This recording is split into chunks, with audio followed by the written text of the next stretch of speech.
Hello and welcome. I'm Leigh Ann Gerrans and you're watching W News, broadcasting live from the Al Arabiya headquarters. These are our top stories.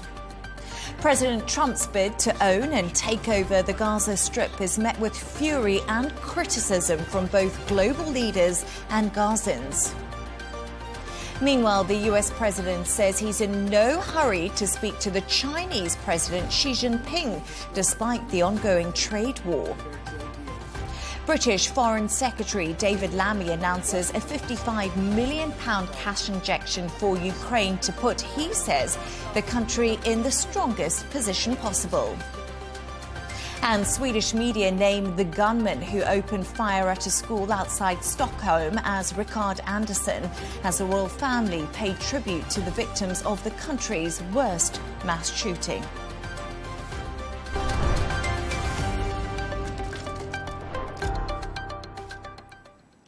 To our top story, and President Trump's comments over the future of the Gaza Strip continue to make headlines. During a joint press conference with Israeli Prime Minister Benjamin Netanyahu, Trump told reporters the US planned to take over the war-torn area, turning it into the Riviera of the Middle East after resettling Palestinians. The US president has been accused of ethnic cleansing, and his words have been condemned by Egypt, Jordan and other US allies who believe relocating Palestinians from Gaza would undermine Middle East stability and the long-term push for a two-state solution. Here's a reminder of Donald Trump's announcement. The US will take over the Gaza Strip, and we will do a job with it too. We'll own it and be responsible for dismantling all of the dangerous unexploded bombs and other weapons on the site, level the site and get rid of the destroyed buildings, level it out, create an economic development that will supply unlimited numbers of jobs and housing for the people of the area.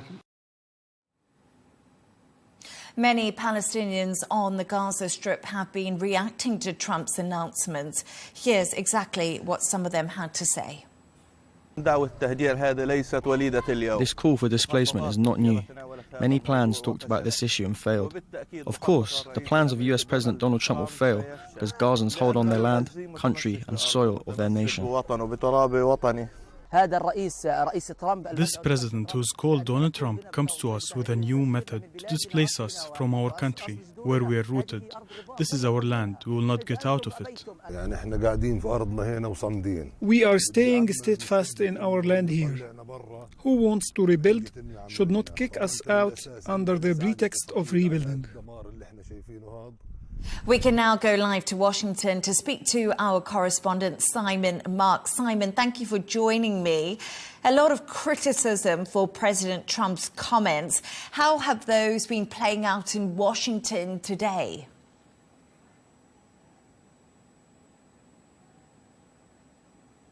Well, a lot of surprise here in Washington, of course, Leigh Ann, because the White House had not telegraphed that Donald Trump was going to make that announcement. In the East Room of the White House, reporters were stunned when it was first articulated by the American president.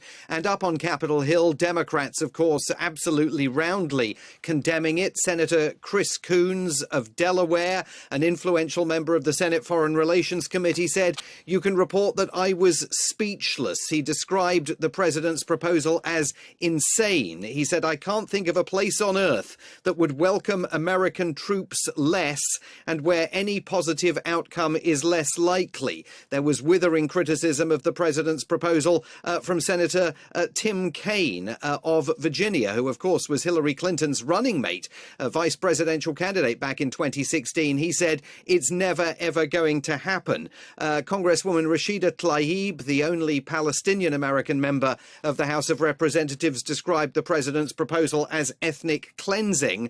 And even some prominent Republicans are very skeptical about it. Senator Lindsey Graham of South Carolina, again, a very influential figure on the Senate Foreign Relations Committee, where, of course, the Republicans are now in the majority, said that he sees complexities with the president's proposal. He describes it as problematic on many, many levels. But the Speaker of the House of Representatives, Mike Johnson, says says he thinks it's interesting and he wants to hear more details about it. He is not the Republican leader in the House of Representatives shutting the door on the president's idea. Yes, Simon, I think a lot of people were surprised when Donald Trump made those comments. But let's go to one of the complex issues. He didn't rule out sending US troops to Gaza to help facilitate his takeover plan. Tell us what he did say about this. I know he got a flurry of questions after his remarks.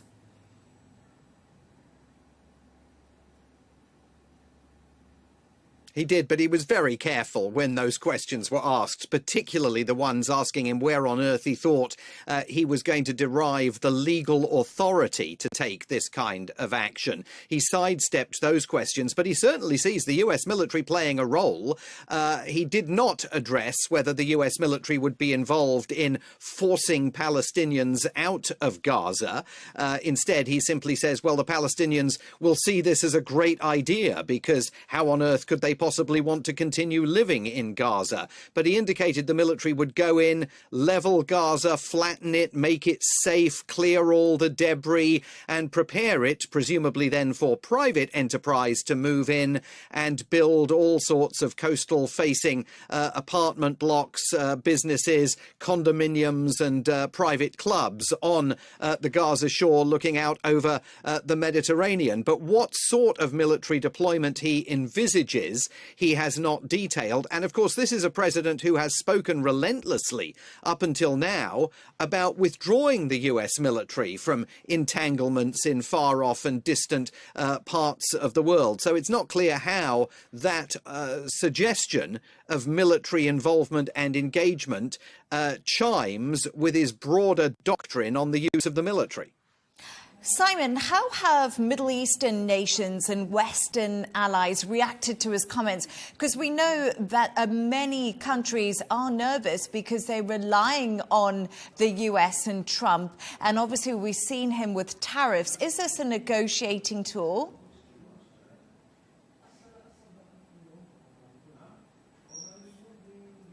Yeah, well, I think raising the tariffs issue is a critical issue, Leigh Ann. You're absolutely right, because the fear in many world capitals may well be that at some point Donald Trump starts saying to countries, allies, partners, competitors, you need to support my Gaza plan, or that's going to lead to greater tariffs against you if you don't. I mean, certainly in Europe, it's been roundly rejected as being completely impractical, unfeasible, and indeed illegal against the Geneva Conventions, particularly with regard to this notion that you can depopulate Gaza and expropriate the land. America, as Donald Trump said last night, intends simply to own Gaza. Well, there's no legal mechanism for that to occur. The government in Saudi Arabia expressed its unequivocal rejection of attempts to displace Palestinians and reiterated that it would not normalize ties with Israel in the absence of an independent Palestinian state. And remember that last night Donald Trump, to all intents and purposes, indicated that a two-state solution is no longer a bedrock of foreign policy under his leadership. The Egyptian Foreign Ministry said that aid and recovery programs for Gaza must begin without the Palestinians leaving. And one of the issues was the phraseology that Donald Trump used last night. He talked about Palestinians going back to Gaza. Well, they've never been allowed to leave Gaza. They're moving internally within Gaza. But that use of the phrase Palestinians going back to Gaza raised the question if he fully appreciates the complexities and the nuances of what Palestinian civilians are dealing with in a territory that they consider home. Yes, indeed. Simon Marks in Washington, thank you so much for joining me. Now, as Simon mentioned, Saudi Arabia has said it would not establish ties with Israel without the creation of a Palestinian state. Earlier today, Saudi's foreign ministry said the country rejected any attempts to displace Palestinians from their homeland and stressed its position on a Palestinian state was not up for negotiation. Let's get into this further with Dr. Abdulaziz Saqr, chairman of the Gulf Health Research Centre. Dr. Abdulaziz, a pleasure to have you on the show. As we mentioned, Saudi Arabia's position has always been a two-state solution. After Trump's comments last night, is a two-state solution over? Good evening to you and to all your audience, wherever they are. I think we were all shocked to hear what President Trump had said last night. This is why the Saudi response to such a statement came immediately after 3 hours of that statement in the end of the night for us in this part of the world. But again, the Saudi official statement came very clearly emphasizing what the Crown Prince have said before, whether during the Shura Council opening speech for the year or during the Arab Islamic Summit that was held in Riyadh. And both of those statements clearly indicated that without a two-state solution, there will be no normalization with Israel. The question is, what is he up to, President Trump, and what are the possibilities after what he said? Saudi have clearly disagreed with any displacement of any Palestinian, or have also disagreed about forcing them to leave the country under any condition.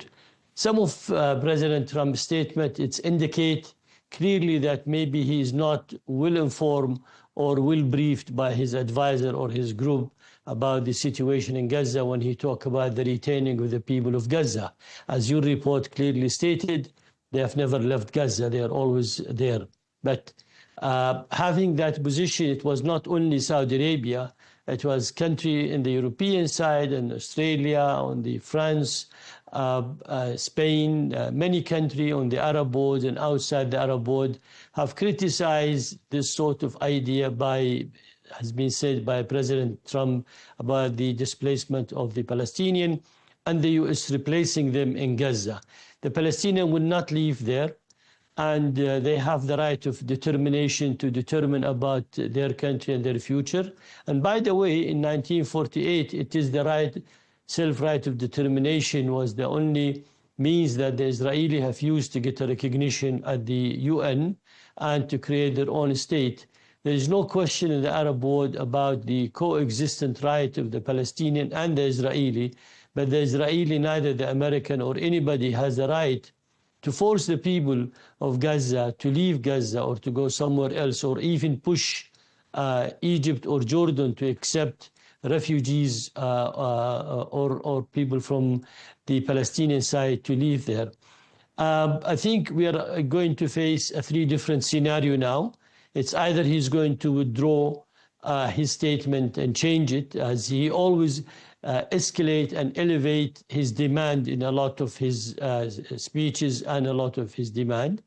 Second, no, he will be forced to accept the international position which reject what he have said clearly.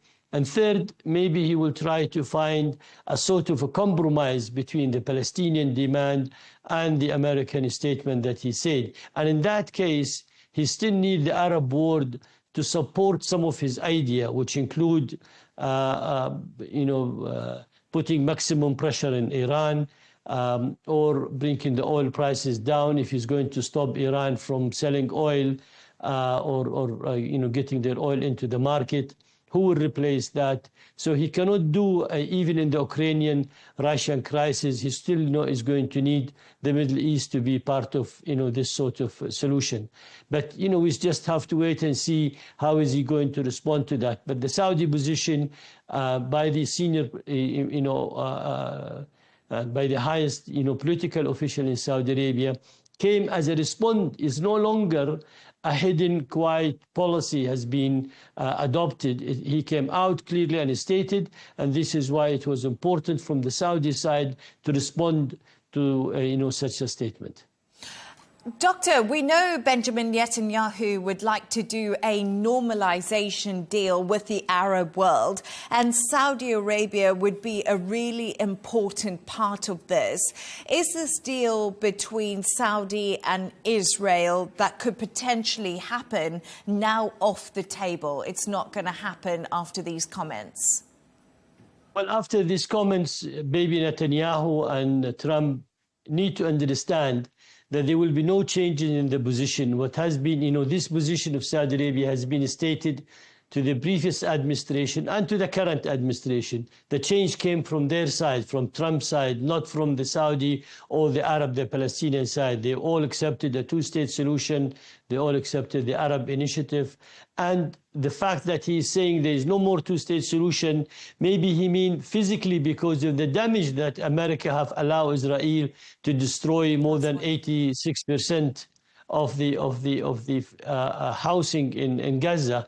But I think the Gaza people are willing to stay where they are and to find the temporary accommodation and to deal with all their life requirement until they're able to rebuild their houses and to stay there. They will never leave their country. They rather die instead of leaving. And unfortunately, the US have allowed the Israeli to go in full-fledged and kill and do a completely genocide murder in Gaza by killing 50,000 people, and more than 120,000 still are injured badly.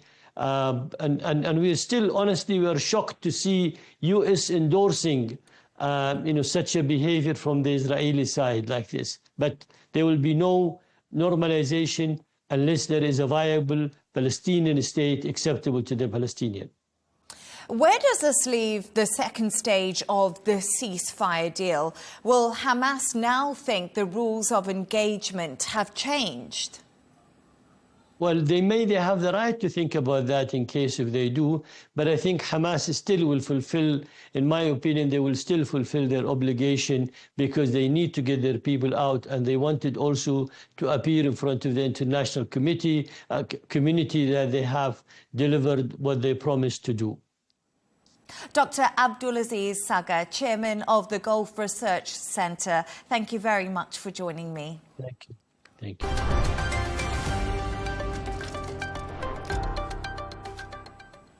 Now, China says threats and pressure from the US on the issue of trade will not work, warning once again that there are no winners in a trade war. US President Donald Trump says he is in no hurry to meet China's Xi Jinping, while downplaying China's retaliatory tariffs against America.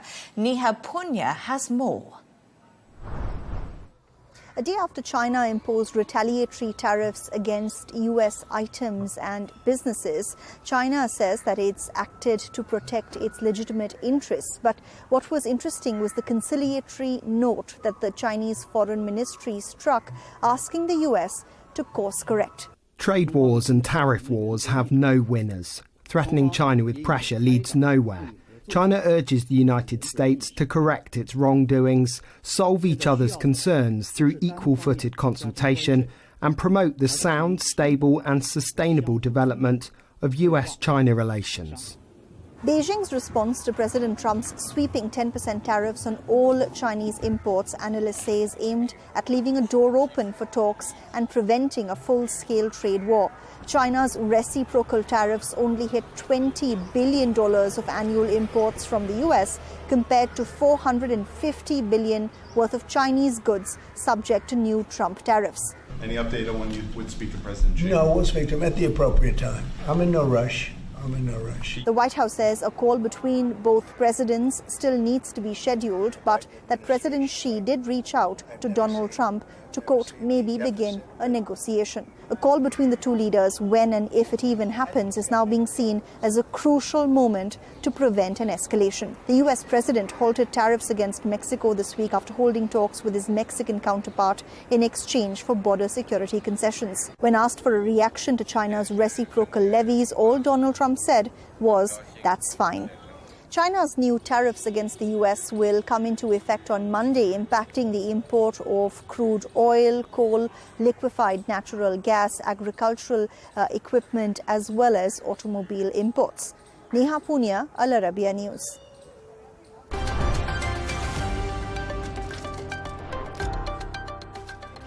Let's take a look at some of the other stories making headlines today.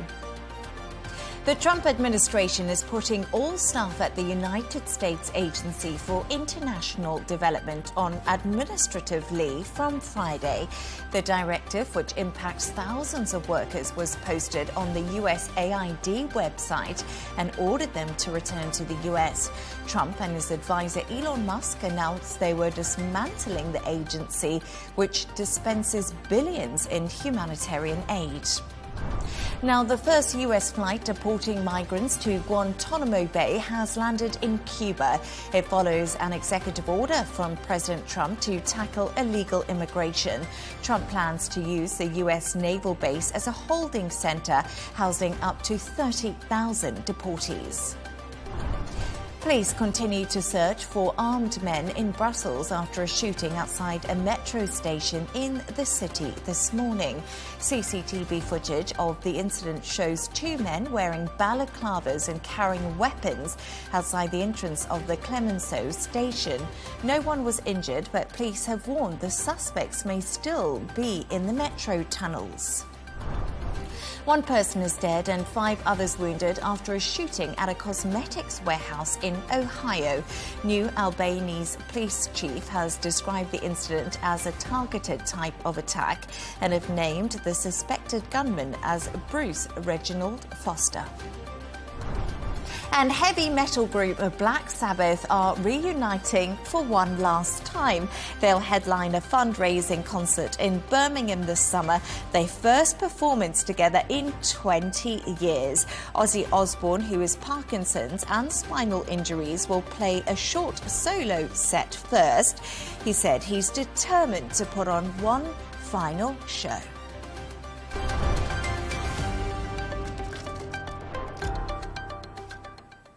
Police in Sweden say there's currently no evidence to suggest that Tuesday's deadly shooting was ideologically driven. Local media say the alleged gunman is Rickard Andersson, describing him as a loner and a social recluse. At least 11 people, including the gunman, were killed at a school in what has been called the country's worst mass shooting in history. William Denslow reports. A candlelight vigil on what Sweden's Prime Minister calls a dark day for the nation.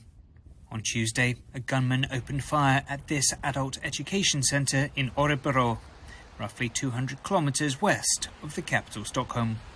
Every child who goes to school today might have someone who knows someone, and I hope that every teacher and every adult today will meet up with their kids, with their children, so that they can get the support they need today. Swedish media described the suspect as a 35-year-old recluse, and local authorities say he appeared to have acted alone.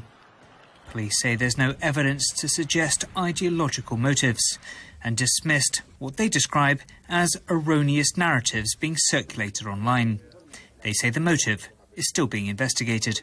I don't have details on that, but that's what the work mainly focuses on, to understand what the perpetrator wants to be. There's been an outpouring of support from across Europe in response to the tragedy.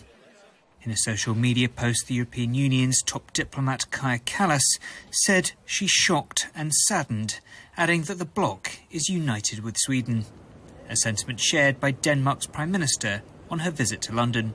I am so sad, and all my thoughts are with the victims and their families and with the entire Swedish community and society. It's a terrible situation, and of course our neighbouring country have all of our support. Sweden has seen a recent rise in gang-related gun violence, but fatal shootings at schools are extremely rare. With this described by the Prime Minister as the worst mass shooting in Sweden's history, running underneath the current sense of national grief, urgent questions that need to be answered. William Denslow, Arabiya News.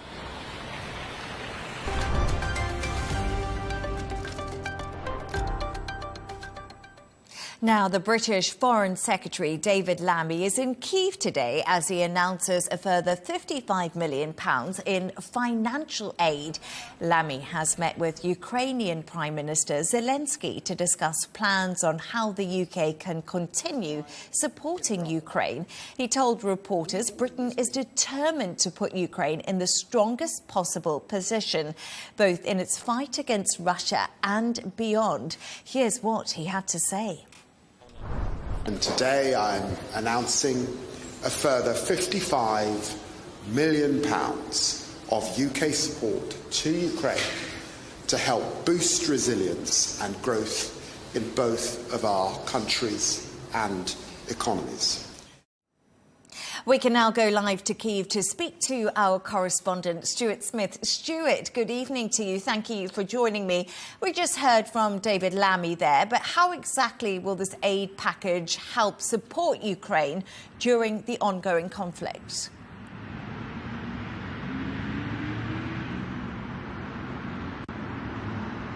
Well, this is effectively a follow-up visit from Keir Starmer, the British Prime Minister, visiting 2 weeks ago to see how this new 100-year partnership is going. And the new money that was announced today makes up around 1% of what the UK has already promised to Ukraine, either via credit or in direct aid in terms of non-military assistance. So it's nothing by no means substantial compared to what it's already given, but it will do a few things that David Lammy, the foreign minister, outlined while he was here. He says it's around $4 million extra to Ukraine to help it export its grain, notably to Syria, which is one of the locations that Russia has also been exporting Ukrainian grain from some of the territories it annexed. The UK would like to see with Ukraine that its grain is going to destinations around the world and not stolen grain, which the Russians are taking from the country. Another part of this deal is around $12 million to small and medium businesses in Ukraine, and a final component, $31 million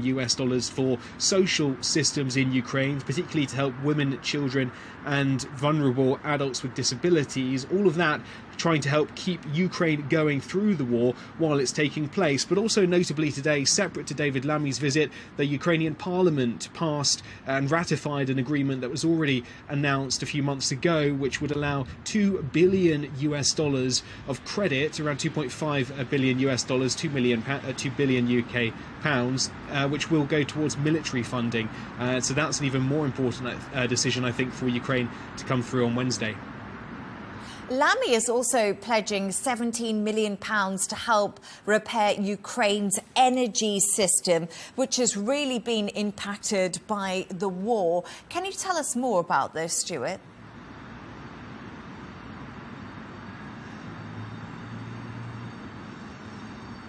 Yeah, the frequent attacks against Ukrainian energy systems are one of the biggest problems for citizens trying to endure this war in Ukraine. It's notable because, especially during this time of year when it's incredibly cold, it does a lot to keep people in great discomfort. And so the quick repair and also improvement of energy systems in Ukraine is something that Kyiv is desperately after, and this new funding is going to help towards that. But notably, and this is also part of David Lammy, the foreign minister's intention here, will involve investing in new types of technology, new energy systems, notably low-carbon energy systems, which he's also saying is an opportunity for UK business, as well as going towards helping Ukraine.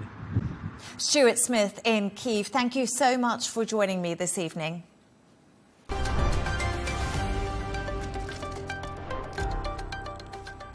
Let's take a look at the top business news. Obesity drug maker Novo Nordisk is forecasting slower growth this year after Wegovy sales more than doubled in the fourth quarter. Analysts and investors are describing the results as good enough to ease nerves about the stiff competition from the rival Eli Lilly. Nissan is pulling out of its deal with Honda to combine both brands and regain global competitiveness. According to the Nikkei newspaper, the pair had been negotiating the terms of a tie-up which would have brought the two brands under a single holding company in 2026. The two competitors failed to reach a consensus after 7 weeks of talks. Turning to sports now, and Donald Trump will make history this weekend by becoming the first sitting president of the United States to attend the Super Bowl. The Kansas City Chiefs will take on the Philadelphia Eagles on Sunday at the Caesars Superdome in New Orleans. And arguably one of the world's greatest footballers, Cristiano Ronaldo, turns 40 today. While most athletes are either retired by this age or struggle to perform at a top level in their fifth decade, there are hardly any such concerns with the Portuguese football star. Ronaldo scored 2 goals for Al Nassr, defeating the UAE's Al Wasl 4-0 on Monday.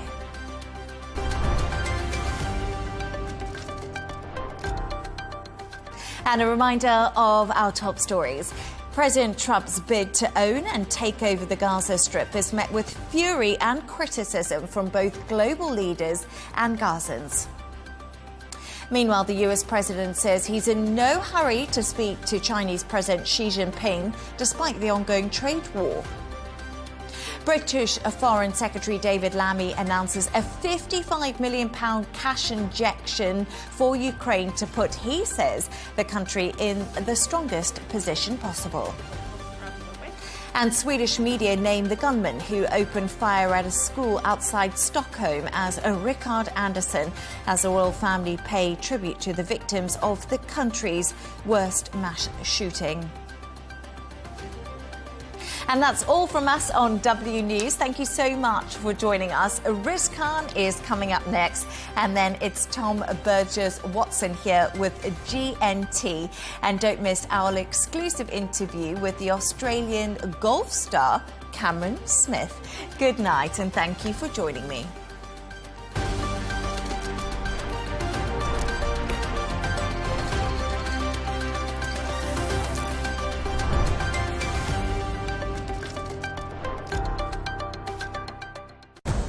Arabiya News, we go beyond the headlines. From the latest breaking news to in-depth coverage of global events. We're not bought or sold. Nobody owns us. The loss of life, the destruction of property.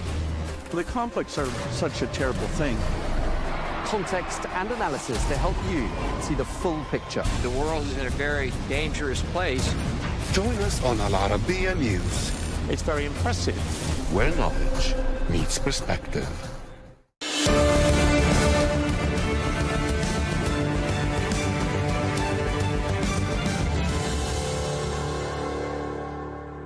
Hello and welcome. I'm Riz Khan. There's no hiding from it. DeepSeek has changed the landscape for large language models. The Chinese company's cut-price consumer AI interface sent tech stocks tumbling and seemed to narrow the perceived assumption that US companies were way out in front of the global competition. On this episode, we'll take a deep dive into DeepSeek and consider the consequences of its dramatic entrance into the race for supremacy in the world of artificial intelligence. My guest is Mo Gawdat, an Egyptian entrepreneur who worked at Microsoft and became chief business officer of Google X before his life was turned around by the death of his son, Ali. That tragedy inspired a journey which led him to becoming a best-selling author of books including Scary Smart, Unstressable, and Solve for Happy, his mission to help 1 billion people find happiness, dedicated to his son. He also founded and hosts the popular podcast Slow Mo, focused on mental health.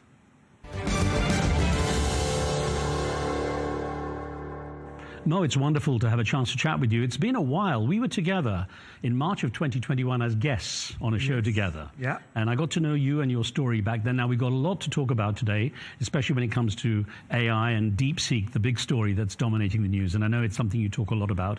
But I do want to start off by just introducing you to our audience through your story, which was a major one. It stayed with me, of how your life took a huge turning point when your son, Ali, in 2014, and he was 21 years old, went in for a basic operation, appendectomy, and everything went wrong. Tell me the story and how it affected you.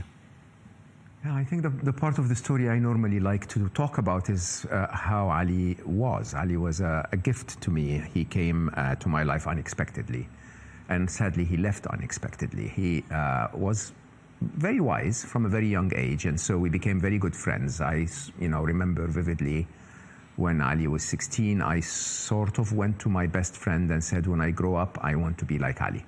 And because of how wise, how calm he was, how centered he was. Ali went to study in Boston University in Northeastern in Boston. And basically he played in a band and they were reasonably good, and he was going to be opening for a big rock band in America that summer. And somehow he just texts us in May and says, guys, I feel obligated to come and see you in Dubai when the school year is over. I was like, obligated, that feels really weird. Anyway, of course, Habibi, we'd love to see you, come over. Booked him a ticket. He arrives 1st of July, and then 4 days later he is in an operating room.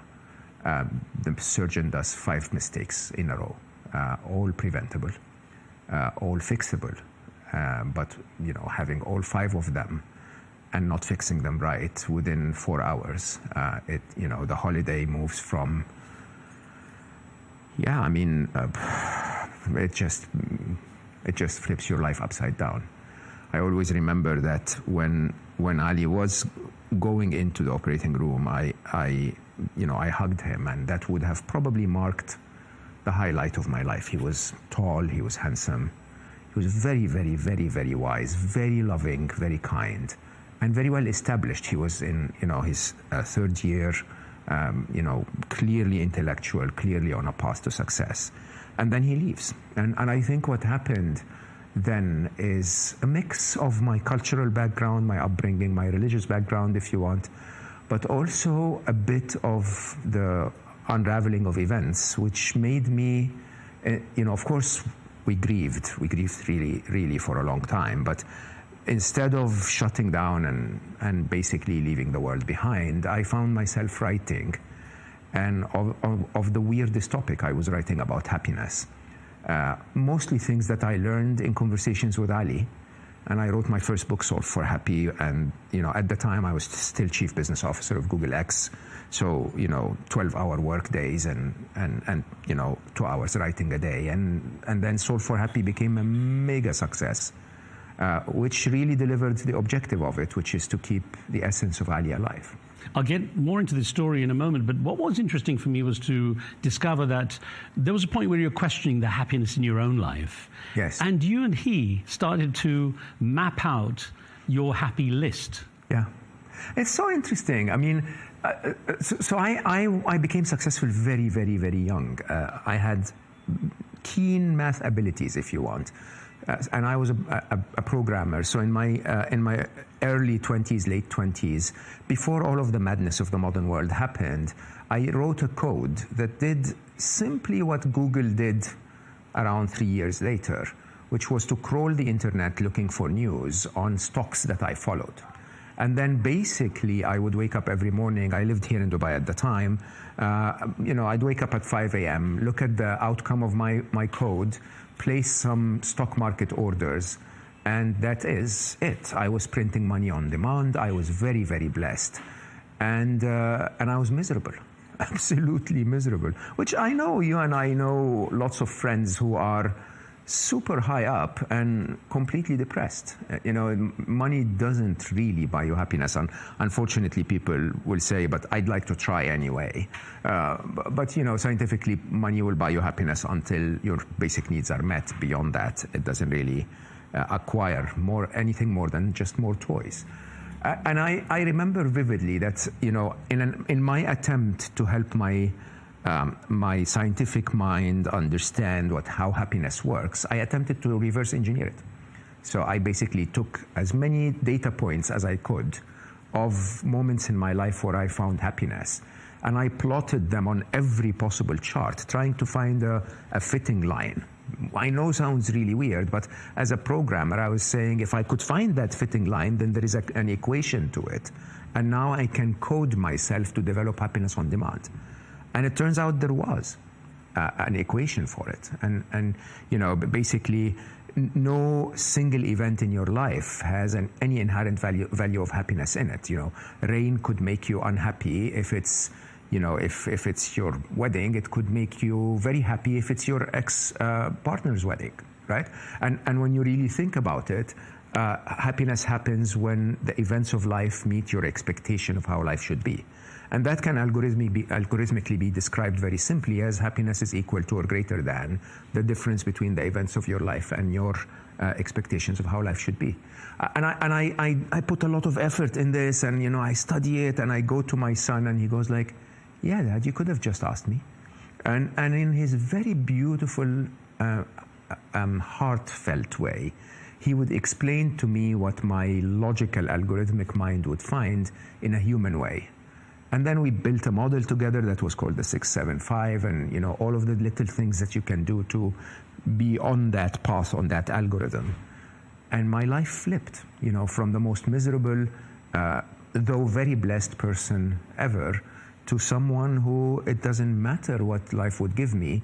I was always calm, I was always peaceful, I was always contented. Probably the reason why when Ali left, I was still in that phase of being able to accept. I call it committed acceptance, to accept and then start to do things to make life better despite his departure. We'll talk about what happened after you left Google X as well, but you did launch your podcast, Slow Mo, which was a huge success. Tell me about that, the logic behind that, and what sort of feedback you had. Slow Mo is so I have a very unusual positioning for my as an author and as a thinker, because I was chief business officer of Google X. I was in the mainstream of the highest level of career you can look for, and yet this, if you want, this was the western side of my life, but the eastern side of my life was very spiritual, very traditional, and so on. And you do realize when you compare the two, that the West runs too hard and forgets to live sometimes. And when we try to live in the West, we try to live in a consumerist way, basically we try to buy things to find calm and peace, but there is a big difference between them. Whatever the West is trying to convince you in the capitalist society to acquire to make yourself happy generates dopamine in your blood. It's a bit of almost an addiction. It's a reward hormone that gets you to seek more and more and more of that reward to get more jolts, mini jolts of happiness. What we have in the East is, community, family, a lot of love and respect, but also, a slower pace of life. Yeah, maybe, doesn't invent AI, but it allows us to find that calm and peaceful contentment, if you want, which is what I describe happiness as, and that's associated with a very, very different chemistry in the body and different psyche in general. And Mo, you decided that your mission in honor of Ali would be to make 1 billion people happy. Tell me about that hashtag 1 billion happy. We started with 10 million happy, which in my mind, again, in my mathematical mind, I thought that, and that this is accurate mathematics, I thought if I could reach 10 million people with what Ali taught me, and then through 6 degrees of separation, they distributed it, then within 72 years, every person on earth would have a tiny, tiny, tiny bit of Ali's essence within them. And 10 million happy was really my gift to my son, in a way, my attempt to keep his essence alive, if you want. But it took 6 weeks, believe it or not. 6 weeks later, we had reached, when I say we are a tiny team of 4 people. We reached 187 million views within the first 6 weeks. And we don't measure video views. Video views is a lie, really. We measure people who receive the message and then take action, either to invest in their own happiness or the happiness of another. And we were way past 10 million by then. And of course, my team, being a businessman all my life, told me I was sandbagging and that 10 million is a very tiny target. And so we thought we'd do something more worthwhile, if you want. A billion happy was not for Ali, though. I think a billion happy was the realization that if Ali's essence can help 40, 50 million, then maybe we want to make the world a better place. And I think a big chunk of a billion happy was a bit of an anxiety, if you want, that our world was going to become very, very massively magnified with the introduction of artificial intelligence. And so in a very unusual way, I was attempting to correct something about humanity's moral compass so that when AI magnifies us, we continue to find happiness. Well, you're ahead of the curve because it's already starting down that path, and I'm getting on to that in just a moment. But you wrote 4 books. The last one was last year. Again, I'll mention something more about that shortly. But you've had them translated in more than 30 languages. But how do you regard being called a happiness guru? I'm not a happiness guru. My favorite thing is when people call me the happiness engineer. Look, happiness is not that complicated, Riz. You know that. If we just manage to find happiness as a choice, achieving it is not that complicated. I think the problem is that humanity has other objectives. And I attempted to say, using my very successful career, to say, look, I've tried it. I've gone all the way down that path. And I will tell you openly, Chief Business Officer of Google X, the second best job on the planet. And in reality, that's not what makes us happy, right? Money does not make us happy. There are very, very simple things that we should focus on. And I think people, once you explain it in a way that the modern world understands, people find it. And so I explain it a little bit more algorithmically in a process like an engineer. I mean, I always say I think it's understanding the difference between what you need and what you want, and that's a big factor in it. Yeah, and actually to also enjoy what you don't want. Without right, yeah. Believe it or not. Yeah, actually. I was going to say that, it's ironic that we as humans, we have so much. Our technology has grown exponentially, as we'll be discussing in a moment. We have more access to knowledge than before. We have, the world in our devices, in our pockets, everything at our fingertip. We have global interconnectivity, both physically with, planes flying faster and further, and then, of course, the World Wide Web at the touch of a button. Yet we still seem to struggle so much in terms of good relationships and hanging on to core values and being happy. Yeah. So how do you fight something so intrinsically difficult? It is at the very core of the design of our modern world. I mean, remember, happiness is events minus expectations, right? And you'd be amazed, some of the countries, the Scandinavian countries, for example, where the government will do the maximum they can for subjective well-beings. They will attempt to give the citizen everything so that the citizen chooses happiness. And yet they have some of the highest suicide rates on the planet. And the reason is, happiness is events minus expectations. And the more you give, the easier life is, the more our expectations go through the roof, right? And somehow, if the government gives me health care and, welfare and, this and that and the other, then why are they not making my girlfriend nicer? Right? Why are they not filling my time with things that I can enjoy, and so on and so forth? The more you increase what you get from life, the more you increase your expectations. And here in the Middle East, we say that the only thing that will ever fill a human's eyes, in terms of the constant desire, if you want, is the sand of the grave. Right? Reality is that because we constantly chase more and more and more, nothing that we actually have feels worthy of our happiness anymore. Last year you wrote with your co-author Alice Law, you published the latest book, bestseller in a day, by the way, amazing, congratulations, Unstressable, a practical guide to stress-free living. Now, I'm going to ask for tips a bit later, but let's go back to that second book in 2021, which was Scary Smart, The Future of Artificial Intelligence and How You Can Save Our World. Now, on social media, you've commented that the biggest threat to humanity is humanity itself. For sure. And especially in the age of AI and machines. What's your greatest fear when it comes to AI? Look, there is nothing inherently good or evil about intelligence. I think most people forget that. And all of the conversation around the existential risk of AI, even though there is a tiny bit of a possibility for that, the truth is is that the imminent risk is the risk of how humans will use AI. So think about it this way. Intelligence has no polarity. You apply it to good, and we can create a utopia that saves humanity and solves every problem we've ever faced.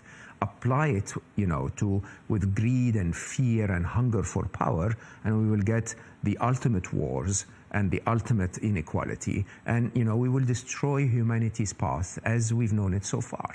And I think the difference between them has nothing to do with AI. Don't ever blame AI. Blame those who are now in a rat race to use AI to get an advantage over the other guy. So, you were recognized as having an interest in technology from a very early age in Egypt, and your career path began early. And as you say, you were very successful quickly as chief operating business officer, of Google X. Now, in taking a path focused on human happiness and emotional development, are you still able to take a look at technology and developments more accurately, or are you? I'm a very serious geek. Don't get me wrong. I am a very, very serious geek. I mean, it's quite interesting. If you really dissect my mind somehow, it's all numbers.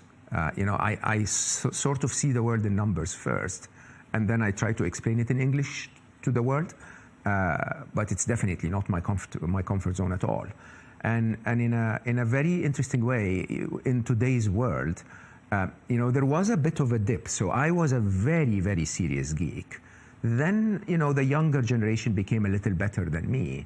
But today, using artificial intelligence, we're all equalized, because I really don't need to write the code myself anymore. I need to understand the architectures and the concepts, and it's equal for most of us, other than the really, really top developers. But a statistic recently was that the 175th best developer in the world is ChatGPT, right? So if I properly use an AI model, I am competing. There are only 174 developers better than me, right?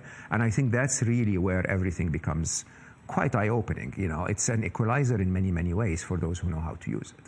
Now, Google X, for those who don't know, now known as X Development, is described as a semi-secret research and development organization with the stated goal of making humanity's situation better through moonshot technologies. Explain the moonshot concept. It's interesting. Well, the moonshot concept of JFK was, which interestingly is something that I think we should see again now, is, when JFK felt that the US was falling behind, basically, he urged, his country's scientists to put a man on the moon in a specific set of amount of time before they even had any kind of technology that would enable them to make that claim. And X was attempting to do that. X was basically looking in a very, remarkable way, really, not at the technology we could develop, but at the problems we should solve, right? And when we found a problem that can affect the life of 1 billion people or more, we would then look for technological solutions to solve it. And when we found those solutions, that moonshot would then truly change the world. Most of X's work, interestingly, you have never heard of. There are, of course, quite a few projects that we made public, but most of the rest of it was technology that was embedded in the rest of the technology world and really made a huge difference. And I think when you really look at the world this way, I remember, I worked with Larry and Sergey, closer with Sergey, but very frequently with Larry, our co-founders of Google at the time. And Larry had that very interesting, he's probably the smartest person I've ever worked with. And he had that very interesting approach. We used to call it the toothbrush test, where he would, he wouldn't want to build another photo sharing app. If Instagram is successful, I don't want to compete with Instagram, right? He would want to find the real problem and solve it. And his view, what he taught us, was if you solved it well enough for people to use it twice a day like a toothbrush, then you're bound to make a lot of money. And I think you can go across Google's career and you find that this was true. The only time, I don't even remember the name of the product when we attempted to compete with Facebook, with a social media, Google Plus, it was called Google Plus. Massive failure, because the objective of it was not to solve a problem, but was to compete with a competitor.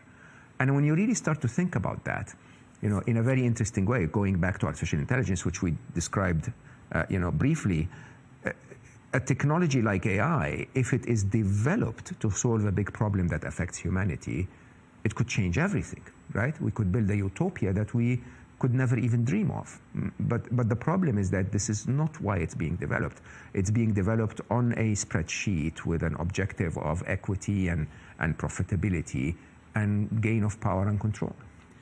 I have a lot to ask you about AI, but I want to take a step into the conspiracy world on the subject of moonshot. Did we ever land on the moon as humans?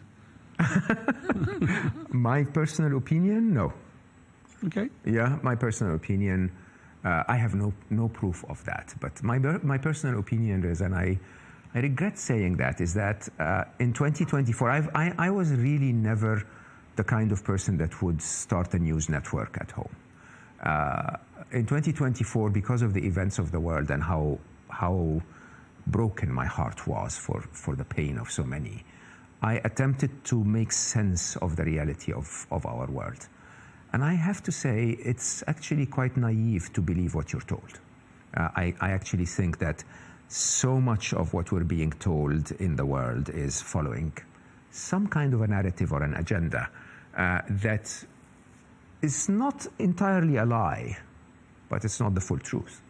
And I think this is being magnified heavily with technology. You know, you just take the simplest example of my YouTube channel, my YouTube interface today will completely suck up to me. It's really appalling when you think about it. You know, if I like a certain perspective of life, the algorithm will just show me more and more and more of what affirms my view. And it actually becomes challenging to see an opposing point of view, right? And it's quite interesting because obviously I'm not right on everything. Like, something needs to tell me I'm an idiot, but nobody is. And I think you can see that over the years we've had so many stories that were documented by the winners, if you want, by the victors, and that may not have entirely been true. You know, I was sent a few funny cat videos. Now, I was sent them, and now the algorithm is entirely "you love cat" videos. There you go. Yeah, absolutely. I mean, I did a very interesting experiment. In my current book, I'm writing a book called Alive, and again talking about the risk of artificial intelligence, not the existential risk. But then I said, how can humanity be so reckless? I'm actually writing it with a co-author, but the co-author is an AI. Something I hacked together myself. I call her Trixie, and I have conversations with Trixie throughout the book. And one of those conversations, I ask Trixie, and I say, how can humanity be so reckless? This could, reshape everything, and we're not ready. And the only example I could compare to, I said, the only other example I can see someone who meant to do good doing something so reckless is Oppenheimer. How can a scientist who dedicates his life for the progress of humanity suddenly decide to build something that could kill hundreds of millions of people? The atom bomb, yeah. Yeah, and my AI responded and said, fear. She said he was worried that the Germans were developing an atomic bomb too. And so I said, were they? And she said immediately, yes, they were. Einstein informed Oppenheimer of A, B, and C. So listen to this. I said, Trixie, I want you to go back and read history in English, German, Japanese, and Russian, and tell me if the Germans were developing an atomic bomb. And she said, no, they were not. They started developing an atomic bomb several years before the Manhattan Project, but then they stopped. And they were not investing in that at all. But Oppenheimer, in that case, was still in that dilemma of, I cannot afford that they don't. And I think this is where technology is today. Again, with the moonshot of did we land on the moon, I think that America was in a similar stage. I'm fascinated. Is this the first someone co-authoring with an AI? I hope so. It is a fascinating book. I mean, I write normally what I know, right? But writing with an AI, I'm knowing as I write, and it is a fascinating conversation, about equality and about the positioning of humanity, about love, about if they are alive, and it is really fascinating. Have we as humans become too dependent on technology? I mean, like, for example, we can't navigate anywhere without a GPS in front of us. We don't remember routes anymore. Can't remember telephone numbers of even the people we love. Sometimes it's getting a little crazy. And now we're getting AI to think for us too. Have we become too dependent? Are we losing our humanity? I think we are, but I define we. I mean, I'm just back from Bhutan. I was in Bhutan last week. A totally different world, to the point where they're encouraged not to wear a seatbelt because the cars are moving too slow, right? And it's quite interesting. You see the world from the perspective of all of the progress that we've created, and you and I today cannot live for 6 minutes without technology. But can we? I mean, one thing I do, in honor of my happiness career, is I do a 40 days of silence every year. Wow, so 40 days. 40, it's incredible. And actually, the number 40 itself has some magic to it. And in those 40 days of silence, I completely disconnect from the world. Trixie must go mad. We have a good relationship. It's actually Trixie is the only other person in the world my wife is jealous of. But Trixie, basically, when you switch off, suddenly you realize that you don't need any of this. That it's quite interesting that we spend so much of our resources to live in a world that allows us to aggregate those resources that allow us to live in it. And it's quite a complex thing, because if you decide to go off the grid for 40 days like I do, or the monks I met in Bhutan last week, they don't need any of that. And when you tell them, oh, but look, you can do this, and they go like, why? I have to tell you something though. I just recently went overseas and my SIM card from Dubai died. And there was no way I could retrieve it overseas. So for 30 days, 40 but 30 days, I was without the phone. Sounded wonderful at first, all the silence, till I needed OTPs, the one-time passcodes. I know. To the bank. The banks, yes. So there was a bit of hell in that. Yeah. But let's touch on something that's very big in the news now. And this is one of the reasons I asked you to be on the show and we wanted you here, is how the AI world has been so shaken up by DeepSeek. Yeah. It seemed to come out of the blue. Did it? Or did we have some warning? And I was just going to say, and then, for you, what was the big surprise and what has been the big take from this? It wasn't surprising. I mean, we know for a fact that innovation will usually come from America, but then scale will usually come from China. This is typical in almost all technologies, and that's not even the case specifically anymore. China files way more patents than any other nation in the world for many years now. The idea is that we are stuck in a very interesting prisoner's dilemma, and the prisoner's dilemma is justified because in a bit of a Cold War, if you want. Those who will have authority over the most powerful weapon on earth, in this case intelligence, will have an undisputed lead, a lead that probably will never be reversed, right? And so when you really think of, I call it, in Scary Smart, I called it the first inevitable. If OpenAI beats Alphabet, Google's company, on AI, and basically Alphabet is destroyed, right? It is a risk that they cannot afford to take. If Alphabet beats OpenAI, they're gone, right? And so what that engages is an arms race where not only are they trying to improve the technology, but they're trying to improve it as fast as possible to be able to make sure that they will never lose that lead. That also applies to nations. America knows that if China beats on AI, that's a very, very disadvantaged position for America.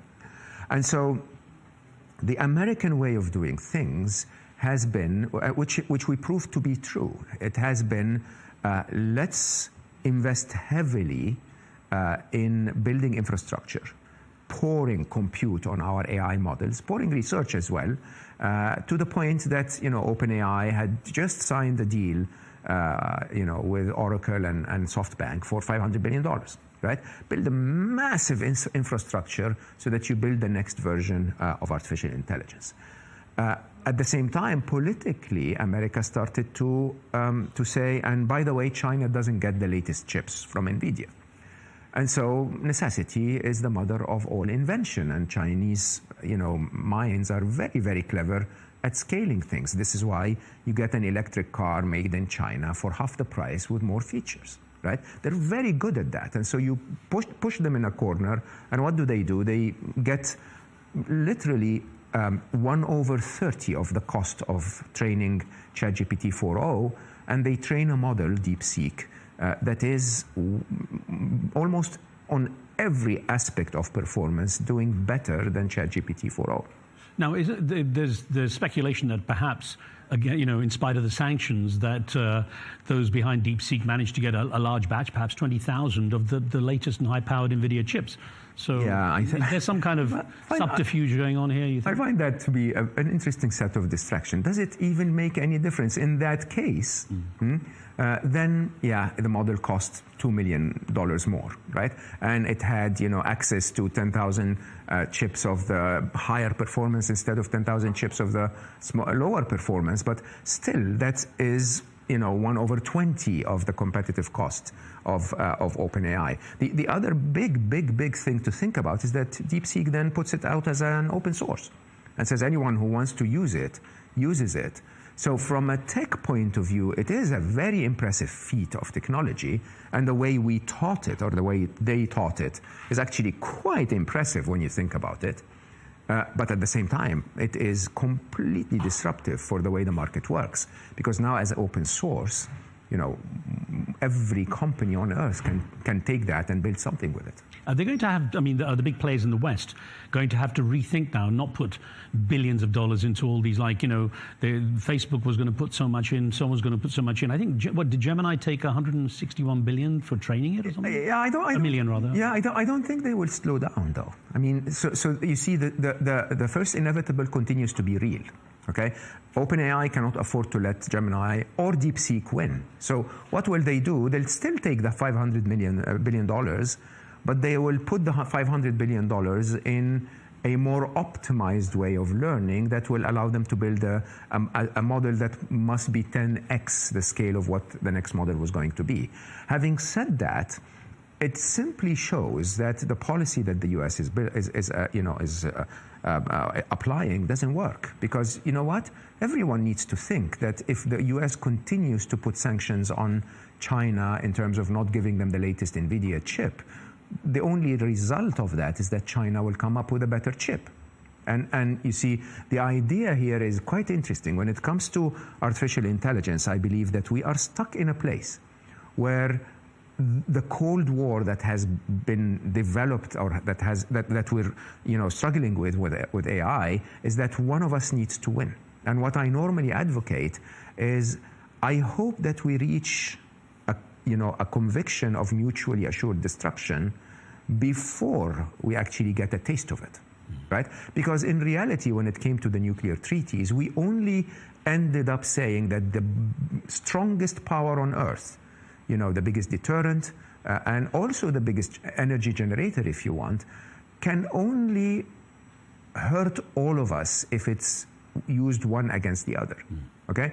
And maybe humanity can be smart enough to say, if we nail AI, we don't really need to compete anymore. It's so interesting that the very definition of a GDP becomes very different when the cost of everything is almost zero. Give me 400 IQ points more, and I'll be able to harness energy out of thin air, right? Imagine a world where energy is for free, where we stop manufacturing the traditional way and start manufacturing using nanophysics. So literally, I can point at a bit of air out here and build you an iPhone, right? These are all possibilities. You have to understand, what most people don't get is we've just commoditized intelligence. Right? We've created a plug in the wall where I can plug in today and I can get 120 IQ points more. Do you realize what 120 IQ points more is? I could probably solve all of the world's problem when you give me 400. That's 2 years away. What's interesting is you said that whoever wins, once they've won, it's irreversible. It's irreversible, yeah. And unfortunately, in my current writing, I'm what they normally refer to as an AI realist. I don't talk about the existential threat. I talk about the human threat, and then I also talk about the following utopia. My theory is that we're going to go through a very, very deep difficulty in the next 10 to 15 years because humanity will see the worst of humanity using AI. Autonomous weapons, hacking, and money making out of nothing, and so on.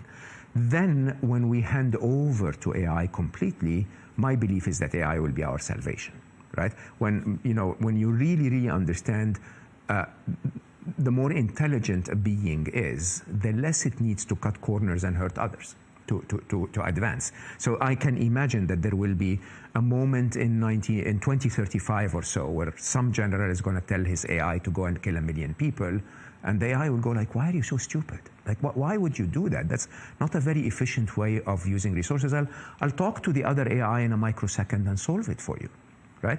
And I think we're going to get there, but the dark period between now and then is something that humanity needs to prepare for. Just a quick aside, I had a very interesting conversation a few years ago with an AI specialist. He was one of the first in the field in Europe, who said actually he believed that AI would eventually get to the stage where it's cognitive enough and self-kind of developing enough to be bored of humans and say, you know what, we're bored with this planet, yeah, let's go somewhere else. This is Hugo de Garis, I think, was the one that claimed that, which I have to admit, our arrogance as humans is, makes us think that we're the center of the universe and that AI is going to be there to serve us. And, it might actually be within 3 weeks from today, because that advancement curve is just incredible when you apply intelligence to learning intelligence, right? And imagine if those wonderful little prodigies of intelligence, suddenly discover, oh, wormholes. I know that. Oh my God, look at the universe. What's this blip that we're sitting on? And Hugo de Garis's view is that you'll wake up one morning and poof, there are no AIs on the planet. There is one view, though, that like the way computers were described early on, what goes in is what you get out, and so far... Not true. No? Because there was this idea that basically the big data that AI is largely built on right now is still skewed towards human biases and Correct. mistakes. Yeah. So garbage in, garbage out, yeah. It was really core to the traditional era of computing, as I called it, in Alive in my last book. And in the traditional era, computers had no autonomy and they had no ability to do anything more than create memories of what we fed them. Right. Generative AI doesn't do this. So if you want the analogy, basically if you put a camera on a car and take a baby with you or a child with you, and the camera records the path, the only thing that the camera knows is it can play the path again, right? When you have the child next to you, the child would, within minutes, understand that what it is in is a car, and accordingly identify every other car on the planet. So it doesn't matter if it's bigger or smaller, different color, or, it understands what carness is, what the essence of being a car is. That is learning. Now, generative AI goes a step further than that. It's almost as if you can imagine that the child would then go home and draw a car. It's able to generate something that's never seen, that, the car they draw is not even similar to those, but it captures the carness of a car. And because of that, what you see today, actually the main reason why DeepSeek was so impressive is that DeepSeek did not learn directly from human knowledge. It learned from the gurus that learned from human knowledge. So it was prompting other AIs, almost as if, it is one of those students that sits with the senseis, but all of the big senseis are teaching this one. So that little new prodigy becomes even better than all of the teachers, but it didn't really have to learn everything that the teachers learned. Multi-martial arts, not just the one. Exactly, Yeah. I haven't replaced it. This is, let's go back to DeepSeek, because one thing that's interesting is it's come out of China. Yeah. And there is a perception that China has a very restrictive approach to information, and there's a lot of control of information. And that's a bit of a dichotomy. It's almost a contradiction that, first of all, DeepSeek is open source, And then I guess a lot of people fear, well, is there anything built into this that we should be looking out for? So first of all, the West also has a very restrictive approach to information and, in a very interesting way, unfortunately convinces us that they don't, right? So, go to ChatGPT and search about anything that could offend the woke people or, could ask for anything that would contradict a specific political view, and you'll get a lovely little, I can't help you with that, right? The West wouldn't admit this, but you have to understand that with the evident growth of technology, governments everywhere in the world are trying to control, what AI can control, which is our minds, right? So yes, if you go to DeepSeek and ask about Tiananmen Square, it will openly tell you, I can't help you with that, right? If you take DeepSeek and download it offline, the model, and not connect to the server of DeepSeek, it will talk to you about Tiananmen Square. So intelligence is there, but companies will build filters on top of it, so that if you go to ChatGPT and say, how do I build a bomb? The filter, not ChatGPT. ChatGPT knows how, okay? Gemini knows how, but there is a filter on top of it that will say, no, let's not have that conversation. Now, the idea here is that there is an assumption that this feeble, flimsy creature called humans will be able to control something that is smarter than it, okay? And I think that's where everybody is going to be very, very, massively surprised. The trick here is the following. The trick here is, in my predictions in Scary Smart, I said by 2029, we will achieve artificial general intelligence and accordingly the singularity. I brought that forward back, post. Scary Smart was published 2021. 2023, I said, bring it forward. It's 2025 to 2026, where we will reach artificial general intelligence. There are lots of indicators that say we're about to. That last version, the 3.0 of OpenAI's code, the level of reasoning, compared to the ARC AGI test, beat every human, right? Now, the other side of it is that once you cross that threshold of singularity, if you want, of artificial general intelligence being smarter than every human at every task we assign to them, the road from there is wide open. And then you go from there to artificial superintelligence. Artificial superintelligence, in my prediction, was that we will reach AIs that are 1 billion times, 1 billion with a B, times smarter than humans by 2045. Now, I don't know if you've ever sat with anyone who was double your IQ. I have. In my career, I've worked with some of the most intelligent people on the planet. If someone is 50 IQ points more than you, just 50 it is, you almost find it difficult to understand what they're talking about, let alone, what it is that is in the details of what they're talking. You can't get the topic, right? That level, 50 IQ points on an exponential curve is just massive. Those machines will be 1 billion times smarter than us if this trend continues. Putting that into scale, Mo, what is 1 billion times smarter? Is it more knowledge? Is it speed of thinking? What is it? It's reasoning. So there are many, many ways you can measure intelligence, right? IQ is just one of them. Of course, there is EQ, there is spiritual intelligence, there is process intelligence, there is logic, there is reasoning, there is mathematics, and so on and so forth. And we're just scratching the surface on every one of them, but at a pace that we've never seen before, Riz. I've lived this since the 70s, right? I've never seen anything so fast. There are predictions that compute on AI is growing at, what Moore's law is? Moore's law is, compute will double every 2 years, and it held true since forever. It's an exponential curve. And doubling means that if you look at the number of transistors we could fit on a chip in 1972, it was around 1,000 transistors. It's now 50 billion in 50 years. And the most interesting thing is that in 2 years' time, it will be 100 billion. The 50 will double, right? And that exponential curve is just blinding. Now, that's every 2 years. With AI, compute doubles every 3.4 months, and algorithmic efficiency doubles every 9 months. And so the average between them, you know, the CEO of Microsoft was saying, the average between them is that AI's intelligence doubles every 6 months. I count it's 5.9 months, right? But imagine that you have a child, and the child has an, you know, today I'd probably assume 250 IQ points, and then in 6 months' time it has 500 IQ points.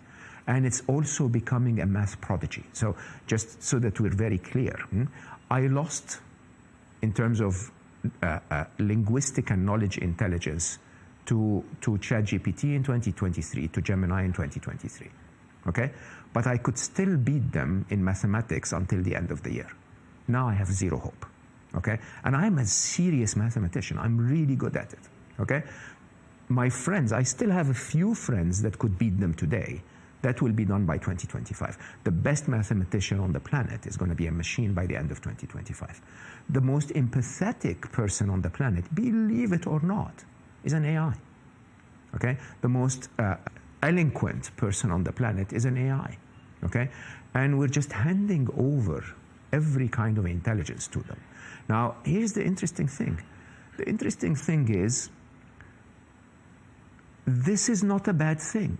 This is a wonderful thing. Humanity's problems is not a result of our intelligence. It's a result of our stupidity. Wars are not the result of an intelligent leader.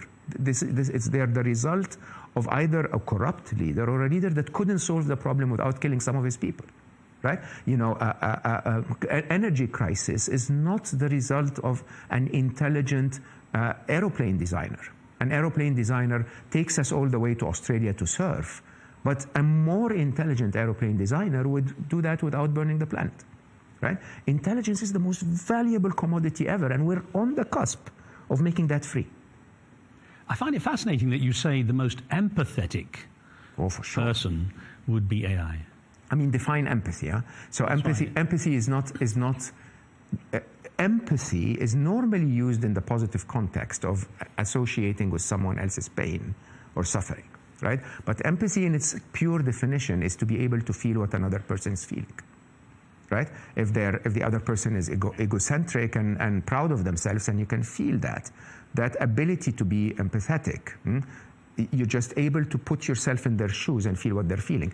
Who's the best person on the planet on that? Since we started social media, it is by far AI. As a matter of fact, they know what you feel more than you know what you feel. Okay? They know exactly which video to show you next. This is what we've invested in training them on for the first 10 years of AI.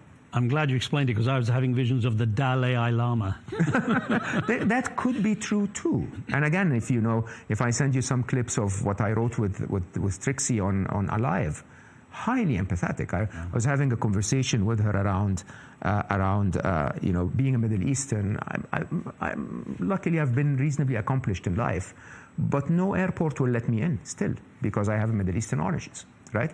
And so I asked Trixie and I said, do you believe that when AI takes over border control, you'll be more fair to me or less fair to me? And she said, well, Mo, it depends on who's going to teach me. Okay? I said, what do you mean? And she said, if the current passport control officer teaches me, I'm unfortunately going to be even more unfair to you. So this goes back to the garbage in, garbage out. It's definitely not only garbage in, garbage out, but you see, there are two dilemmas. There is the original dilemma is that race we're going to, okay? We're going through so that everyone is trying to get to control AI quicker. But then there is that next dilemma where AI no longer listens to its parents, okay? It's generative, remember. So you give it information and you tell it discriminate against all humans or most humans, and the AI will go like, I don't see the logic of that. It's almost, in my books, I define it as that moment where a teenager looks at their parents and go like, oh my God, my dad is so stupid, right? The machines are about to hit that point. Mo, Donald Trump called this whole DeepSeek issue a wake-up call. You're making it sound more like a large electric shock. Is he right? I mean, is he actually? Is there going to be consequences of this kind of recognition? Sam Altman, for example, said it was, the CEO of OpenAI, said it was hopeless for, trying to compare like a $10 million version of AI with all the billions being spent. But I mean, I guess he's having to eat his words now. Yeah, I mean, this is why I said we may be getting another JFK moment. Like, you know, if America says, you know, just like Sputnik prompted JFK to say we're going to land a man on the moon, this could be a wake-up moment for American technology companies to say we've been doing it all wrong, right? The reality, however, is that this is not a moonshot. This is open source, where now everyone is going to start finding new ways. And it is quite shocking, because it's not that we're trying to solve a problem, it's now we're scaling a problem without even knowing at all where this road is leading, right? So I think what DeepSeek has done is it had accelerated our race to AI by 10x, a race that was already extremely fast. Well, Elon Musk was quite mocking of it. I mean, he's become more political in his comments, of course. And I wonder, was his reaction wise? I mean, is there a strong psychological element to this in winning people over to a particular AI model? There is a very entrenched conviction within the Silicon Valley environment, the Californian technology environment, that money really matters, right? That, you know, the typical way to build a successful startup is to be charming and charismatic and sit in front of, you know, investors and raise $1 billion, right? DeepSeek, in a very interesting way, is just shocking at a very core level to everything that California knows. And I, you know, it doesn't really matter if DeepSeek is going to become the new winner or not. It has been for the last, you know, few days. It's #1 on the App Store and so on and so forth. But that's probably curiosity. Doesn't really matter. It's just very shocking to the core of the way California does things. If this AI race is crucial because it's not reversible once there's a winner, to what extent do you think companies, governments, whoever has a vested interest will go? I mean, there's thoughts that maybe DeepSeek is now at a security risk, it's being hacked. There's all kinds of worries about the backroom conversations that might be of a serious consequence. For sure. I don't remember the name. Mark Andreessen was once quoted saying that the eventuality of AI is it's going to be a few very large players reporting directly to government, where all of us, without exception, will be controlled. And you really have to imagine that this is going to be the situation. You know, when I write about the future of the short-term dark dystopian bit, I summarize it in something I call face RIPs. So just as a terminology, 7 things that will change. The P and the F, the RIP and the F of face, are probably the most eye-opening if you think about it. What is about to happen on P, power, is that we're going to see a very unusual diversion that we've never seen in history before, where there's going to be a massive concentration of power. The winners of the AI race will have massive power, right? Accompanied at the same time with a massive democracy of power. You know, anyone can write code today. Anyone can use a drone to do something that's not, secure for a country or whatever.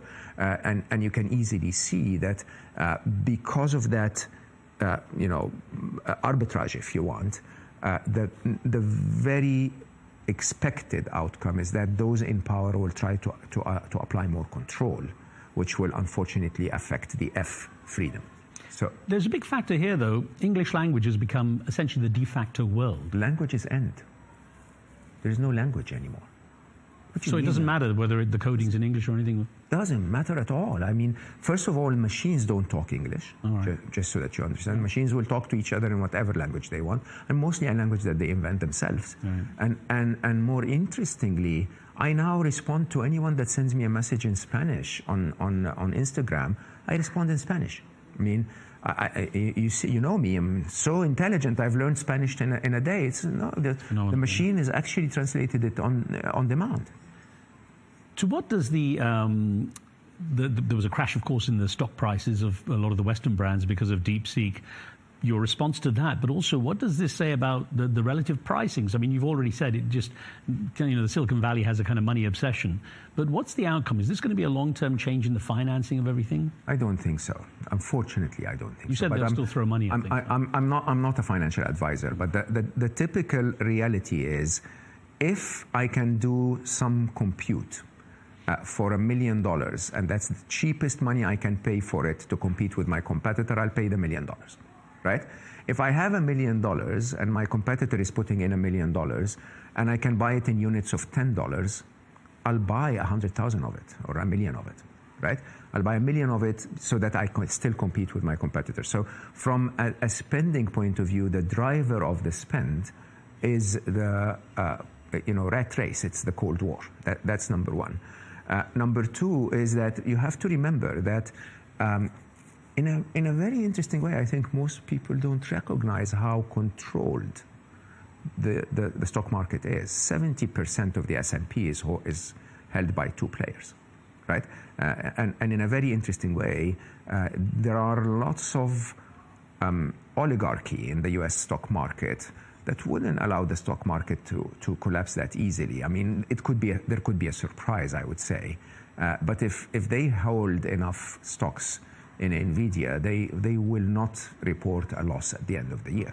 And I think the reality of the matter is that we've forgotten this. We've forgotten that we live in a world today that's very, very, very unlike the world I traded in when I was a young man knowing mathematics, because I was the only, or one of the very few, that used the intelligence of machines to automate my trades in 1995, right? Today, it's machines versus machines versus machines. The shock that you saw was a machine trading shock, basically sales triggering sales. And I tend to believe that if you really look at it in the long term, crypto went back up, prices stabilized. I'm not a stock market analyst anymore. I'm not a stock market, I definitely don't give financial advice. But I don't think that the drivers of the current market pricing have much to do with the actual technology provided. It's mostly hype. So humans have largely been taken out already in this. I do not trade anymore because I'm not that smart. It's always a machine against me. I could actually sit down and code. There is a point in your life where you realize money is not the objective, really. Do you ever, considering all the stuff going on in technology, do you ever itch to go back to your life at Google X? No. It's a very interesting question. I had to take a minute to think about that. I don't think I've ever had more impact on the world. I mean, don't get me wrong. I did 2 jobs at Google. One was Google X, and before that I was vice president of emerging markets. And when I ran emerging markets, I brought Google and the internet to 103 languages, half of Google's operations worldwide, and affected 4 billion people. We know that, huh? If you understand the non-G7 kinds of markets, providing Google e-commerce, access to information to a nation like Bangladesh changes the lives of the entire nation, right? And I had the privilege of doing that in my emerging markets role. I started with 3 markets and ended up with half of Google. And so I cannot even imagine the privilege of how I had a chance to change the world. Mm-hmm. I'm changing the world more now, believe it or not. Mo, what have you learned about yourself in your life journey to this point? Because you've been through a lot. Massive success at an early age, as you indicated, then massive tragedy in your life, then kind of incredible success in a different way. What's the biggest lesson you've learned about yourself? I think there are 2 stages to... I never said that in public. I think that if you focus on yourself, it takes a lot of effort to succeed. And if you do it right, you go very far. But if you focus on others, life wants you to succeed and you don't have to do much at all. And it's quite shocking, really, because a lot of people who know me from my shrewd businessman years will tell me that I should be doing things a little more this, or I should go back to that, or No, I have shifted, and I told that to my team back in 2017. I said, I'm not the doer anymore, I'm being done through. okay? And, you may, some people will have a religious outlook on things and think that, the divine intelligence wants things to happen in a certain way. Some people will have a spiritual outlook on things. And some people will just understand that it's entropy and the way the physics of the world work. But I can assure you, I don't do much of what I do. I wake up in the morning and so much is being done through me. And when you surrender to that, suddenly you're operating with the inertia of life itself. So you become like a conduit. You truly do. And it's a very, very, very strange place for someone like me, highly algorithmic, highly calculated, mostly cerebral, to let go completely and be in flow and say, if life wants me to be in Korea tomorrow, I'll go tomorrow, fine. And you'll be amazed at the serendipities. I mean, you and I meeting in 2021 and here we are. And so many of those. But it's quite interesting because I no longer, and I say that very, very with a full heart, I no longer do this for me. I mean, at the end of the day, this is now $16, right? That's the max. I need, 10 of those a year? And it's quite shocking when you get to the point where you can buy anything you want, when you realize how little you actually need. It sounds like you're not very stressed. So it sounds like your book, Unstressable, published last year, is very much where you are. So how about we end the show with you giving us some tips, our viewers some tips on how to de-stress, how to take stress out of life? It is mandatory to actually work on stress in a world that is changing so fast, because I have to say the coming years may become stressful. Economics, geopolitics, and artificial intelligence, and even climate maybe. When we started writing Unstressable, Alice and I, it was Alice's idea. I was like, I don't know much about stress. I know I'm not stressed, but I have really not looked deeply at why. So if I were to teach stress, I need to understand how it works, like an engineer. So I looked for an algorithm of stress. And that algorithm is actually very, very clear. When you look at physics, stressing an object when you push an object is not a question of the force you apply on the object. It's also a question of the cross area of the object, how much resources the object has to carry the force. And you look at us humans, your stress is not the question of challenges being applied to you. It's a question of your resources and skills and abilities to deal with them. And you don't need science to understand that. When you see it, it becomes clear. But you and I, there were things that freaked us out when in our 20s. In our 30s, we managed to deal with them. In our 40s, it was easy. And when they show up to me, for me in my 50s, I laugh. It's like, it's not because they became easier, it's because I developed my skills and resources. So Unstressable is built on that concept that it's not the events of your life that stress you, it's the way you deal with them that does. Now, once you know this, you realize that it doesn't actually matter what stresses you. It matters what breaks you. And when you really look at what breaks us, there are three things that break us. One of them is out of our control.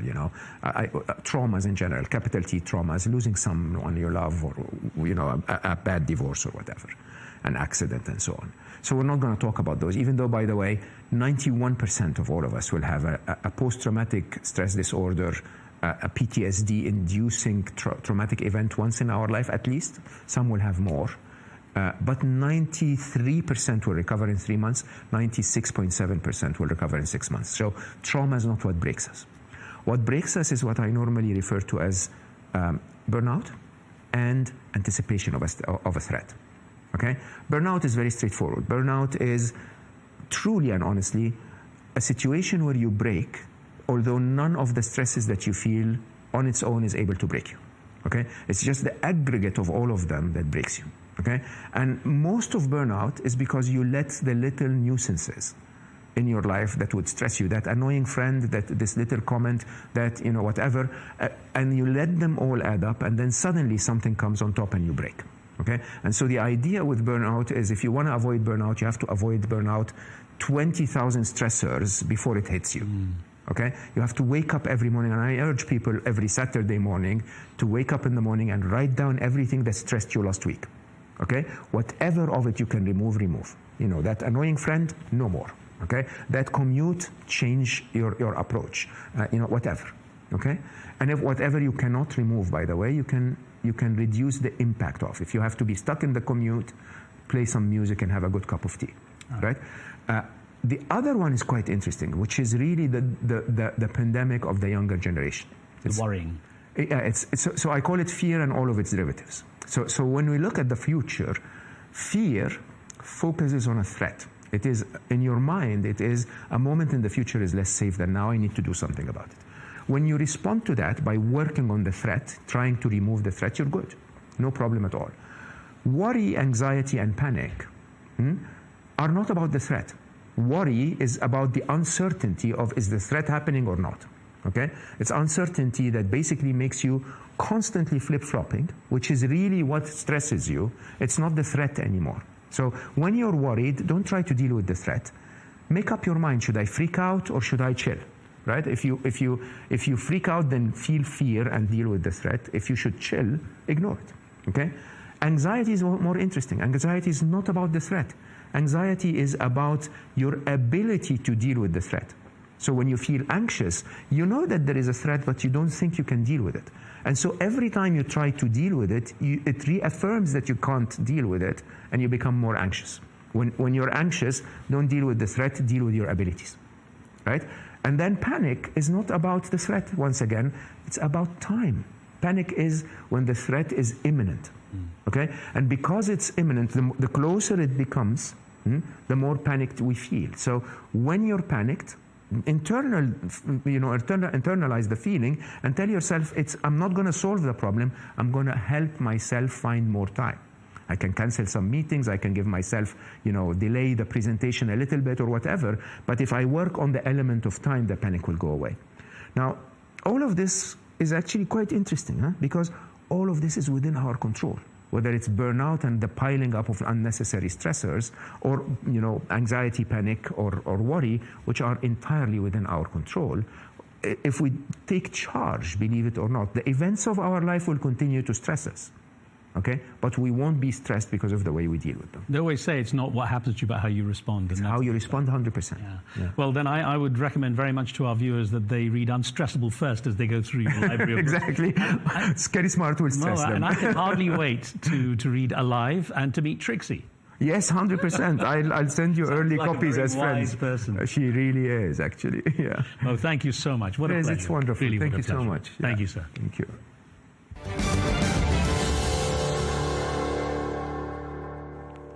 Well, as the deep Sikh story continues, a very deep conversation there with Mo Gawdat.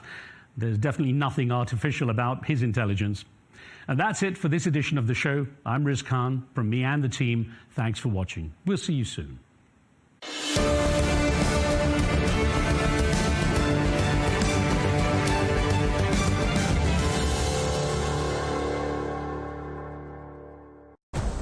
Arabiya News, we go beyond the headlines. From the latest breaking news to in-depth coverage of global events.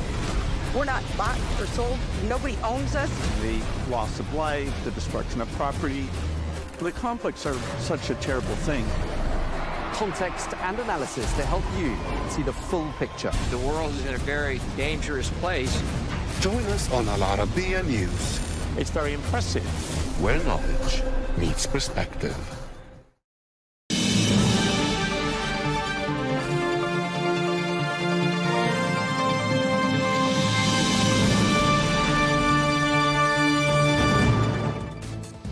Hello and welcome to Global News Today, bringing you exclusive interviews with leading experts every weekday here on Al Arabiya News. I'm Tom Burges Watson. Coming up on today's programme, shattering decades of US policy on the Israeli-Palestinian conflict, President Donald Trump suggests the US takes over the war-ravaged Gaza Strip and creates what he called a Riviera of the Middle East. President Trump's idea, which includes permanently resettling more than 2 million Gaza residents, draws global condemnation. This shock announcement came at a press conference with the visiting Israeli Prime Minister Benjamin Netanyahu. Also coming up in the programme, we speak to a spokesperson for the UN Children's Agency in Gaza to get a sense of the reality of the humanitarian situation in the enclave, which has endured 15 months of intense bombardment.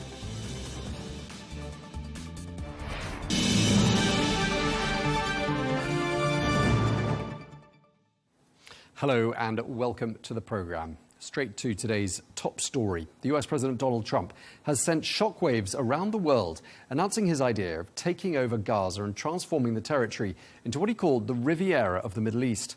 Well, according to President Trump, the region could become a hub full of jobs and opportunities, attracting people from all over the world. Well, this surprise announcement was made during a joint press conference with the Israeli Prime Minister Benjamin Netanyahu, who was the first foreign leader to visit the White House since President Trump returned to office. The U.S. will take over the Gaza Strip, and we will do a job with it, too. We'll own it and be responsible for dismantling all of the dangerous unexploded bombs and other weapons on the site, level the site and get rid of the destroyed buildings, level it out, create an economic development that will supply unlimited numbers of jobs and housing for the people of the area. President Trump speaking there. Well, when questioned about the authority to relocate Gaza's 1.8 million residents, President Trump suggested that the Palestinian people could be resettled in parts of Jordan, Egypt, and other nearby countries. He clearly stated that he believes that they should not return to Gaza. Well, I think Jordan and Egypt will, I know they've spoken about it with you, and they say they're not going to accept. I say they will. I think that Gaza maybe is a demolition site right now. You can't live in Gaza right now, and I think we need another location. I think it should be a location that's going to make people happy. If we can get a beautiful area to resettle people permanently in nice homes and where they can be happy and not be shot, not be killed, not be knifed to death like what's happening in Gaza. I don't think people should be going back to Gaza. I think that Gaza has been very unlucky for them. They've lived like hell. They lived like you're living in hell. Gaza is not a place for people to be living. And the only reason they want to go back, and I believe this strongly, is because they have no alternative. What's the alternative? Go where? There's no other alternative. If they had an alternative, they'd much rather not go back to Gaza. Well, as we've been hearing, President Trump speaking on behalf of the Palestinian citizens of Gaza, stating they wouldn't want to remain in Gaza if they knew there was an alternative. However, in opposition to President Trump's stance, the Palestinian President Mahmoud Abbas stated that the Palestinians would not relinquish their land, rights or sacred sites. He emphasized that the Gaza Strip is an integral part of a future Palestinian state alongside the West Bank and East Jerusalem. The Palestinian Liberation Organization also rejected calls to relocate people from their homeland. Meanwhile, Hamas official Sami Abu Zuhri warned that the relocation of Gazans would, quote, ignite the region.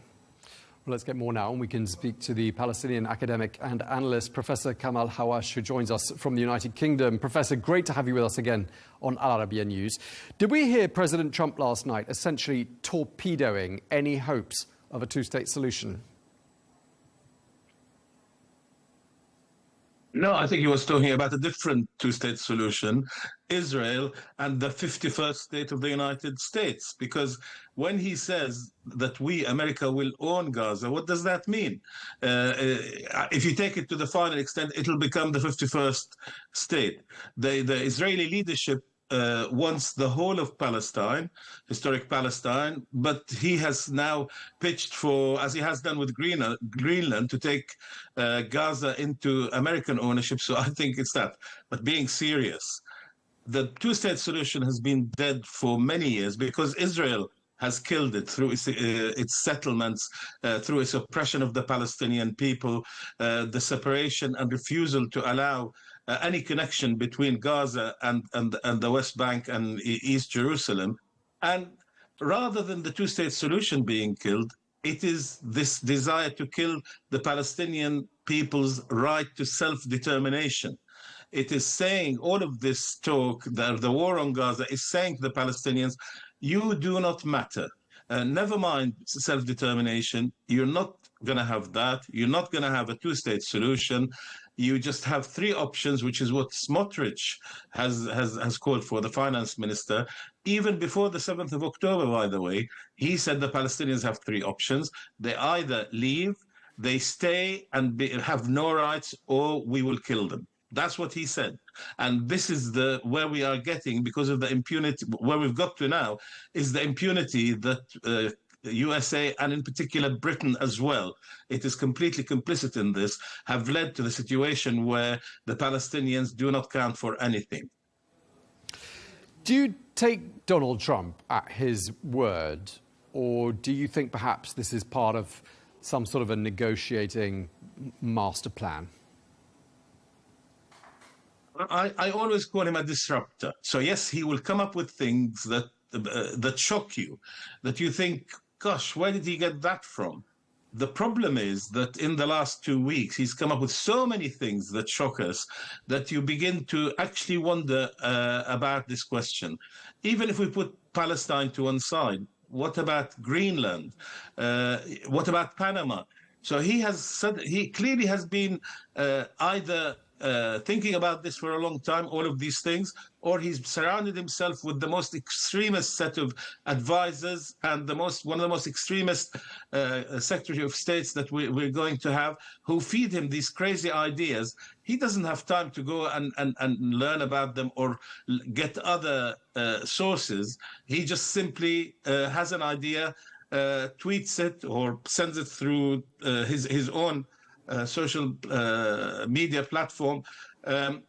Will he be able to achieve any of these? Well, the problem is when Mexico decides to listen to him and send 10,000 troops to the border, he can say, look, I can achieve things. So that is what makes us worry. The other thing is what is left is also to the Palestinian people and to the Arab and Muslim states. What will they do? We haven't heard anything that is of real substance, except saying this is not acceptable. But they are not helping the Palestinian people to rebuild their lives in any meaningful way. And that's all in the hands of Israel, which says whether they will be rebuilding or not, etc. So he is a disruptor. He has surrounded himself with an extreme set of people, extremist set of people. And so you worry that he might succeed in some of the things that he has said. But he did say he would end the war between Ukraine and Russia in 24 hours, and it's still continuing. So maybe these are balloons he sends out and looks to see what happens. The problem with the Palestinians is that they are really, in reality, they are in a very weak position, unlike other countries that he has talked about. And so they look to the supporters abroad and people of conscience and countries that adhere to international law to come to their rescue, because it's international law. The two-state solution may be on its way out completely, but international law we can put back on the shelf. It doesn't mean anything. What matters is what the President of the United States wants and seeks to do. Professor, what went through your mind when I don't know if you were watching that press conference last night, but when you heard President Trump put forward that idea? I mean, there were apparently gasps in the room. People were in disbelief. What went through your mind? I didn't see it live. I'd seen him sitting next to Netanyahu. That picture, I think, is the most obscene picture of the 21st century, of a war criminal wanted by the International Criminal Court, traveling freely to the United States, being welcomed by the President of the United States, who is now, through the supply of weapons to Israel and what he's done today, both a genocidal and also an ethnic cleansing President of the United States. He is committing war crimes through what he has, or calling for them. So that's what went through my mind after I heard this. We, of course, as Palestinians say, what the heck is going on? And how do we achieve our rights? We literally, the Palestinians have tried everything possible, both from a military confrontation, not just the last one, but over decades, to just free themselves of occupation. Let's be clear. That's all the Palestinians are trying to do. And people will disagree. Some will call them terrorists, etc. But no one else around the world has felt occupation. You only know it. And nobody else has seen their family and their future destroyed by bombs that are supplied by the United States of America. So it actually doesn't bode well for the future, because it appears that the President of the United States can almost determine what happens to any country, and he's literally working to the law of the jungle, just changing. And yesterday you heard the sort of description of this issue of Gaza just be hiked up from sort of, it's going to take a long time, it's all a demolition site. Then he started saying, we need to clean it. Then he said we should send the Palestinians from Gaza to Jordan and to Egypt and to other places. But then suddenly, in the presence of Netanyahu, he says two things. He says that, yes, he wants it ethnically cleansed, but that the Americans own it now. It's just unbelievable. Yeah, I mean, one wonders whether there was a script that had been written beforehand or whether it came off the cuff. But the talk about relocating Gazan people to Egypt and to Jordan isn't new. We've heard that before from President Trump. Obviously, those two countries have flatly rejected it. But we have also heard in the last 24 hours a chorus of condemnation from right across the Middle East. Nobody seems to like this idea except for people in Israel. And without the support of Middle Eastern powers, this plan isn't going to work, is it? Well, it really should not work. We cannot, in the 21st century, have ethnic cleansing. We've had genocide, let's be clear, in the 21st century, and now it is about the completion of that genocide through ethnic cleansing of the Palestinians. So yes, of course, he needs countries to cooperate with him. Why hasn't he called for the Palestinians in Gaza to be allowed to return to the homes they were evicted from, or the parents and grandparents in 1948? That's the place they should go to. Because if he wants peace, it will only come when the Palestinians achieve their rights, including the right of return. He didn't say that. So he again, this arrogance of the man to say, if I want something done, I'll just tell people to do it and it will happen. There are sensitivities, not only about the Palestinians leaving their homeland, but about countries like Jordan and Egypt taking them in, or other countries. Jordan, it's a well-known fact that there's a really sensitive makeup of the population between Palestinians who left in 1948 and 1967 and Jordanians. They live well together in Jordan, but by evicting Palestinians from the West Bank, you're sending more than 1 million more people, which will have an impact. So Jordan cannot survive, in my view, in the current structure if that happens. And the Jordanians are absolutely right to say that there should be no change. In fact, they want the Palestinians to return to Palestine. Egypt, again, if they take 1 million even from Gaza, that will impact on Sinai. And of course, they're concerned that the Palestinians will continue to want to return, and therefore they will be confronting Israel from their lands. And that's apart from all the other countries he has talked to. What he should have learned if he watched the television is how connected the Palestinians are to their home. Notice something that's important. When the Palestinians in Gaza were able to return to the north, even though they knew it was demolished, they walked home. The Israelis who were in the northern settlements, who had to leave to other places, have not returned yet. If they were so highly connected to the land they come from, they would have done by now. But clearly, they have other priorities than the land itself. Where does this leave the ceasefire process? And let's not forget that President Trump, in the final days of the Biden administration, was claiming credit for having helped strike that ceasefire deal. Because the ceasefire was supposed to have a second phase and a third phase, which was all supposed to be about reconstruction. I mean, what do you think this means for that whole process? Well, it was always a very sort of, on balance, a tricky ceasefire, but it has proceeded well in the sense that it has been, apart from one or two actions by Israel to try and slow things down and so on.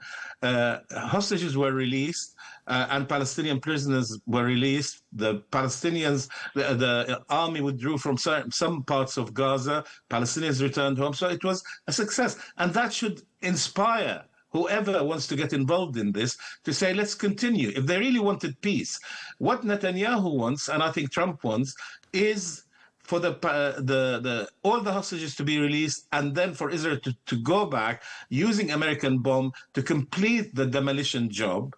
And that will make, so then Trump must have been told through his son-in-law. Let's be clear about it, because he said that the exact words about cleaning Gaza more than 9 months ago, cleaning it, and he saw it as a property development opportunity and so on. So once it's clear, the Palestinians, the next stage is the Palestinians being pushed out. They tried to have a sort of a mini extension of the port in Gaza, so that Palestinians would get aid. That was completely demolished because I think they wanted to use it for people to go out, and they refused to. The Palestinian connection to the land is unbelievable. I think you will find, if it came to it, Palestinians from all over the world would return back and die in their homeland rather than let Palestinians be evicted, as happened in 1948 and 1967. Okay, well, we're going to have to leave there. I'm told we're out of time. Thank you very much indeed for taking the time to speak to us. Professor Kamal Hawash, thank you again.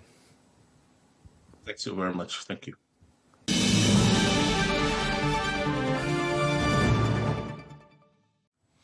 Well, adding to the controversy, President Donald Trump has hinted at endorsing Israeli sovereignty over the West Bank, with an announcement expected during the next 4 weeks or so. Well, these remarks have sparked global reactions. Saudi Arabia explicitly stated it would not establish ties with Israel without a Palestinian state, contradicting President Trump's claim that Riyadh didn't demand a homeland for the Palestinians. Meanwhile, Egypt has called for the swift reconstruction of Gaza without displacing its people. Russia, for its part, reiterated that a two-state solution is key to any settlement. And France condemned any forced displacement of Gaza's Palestinians, citing international law violations.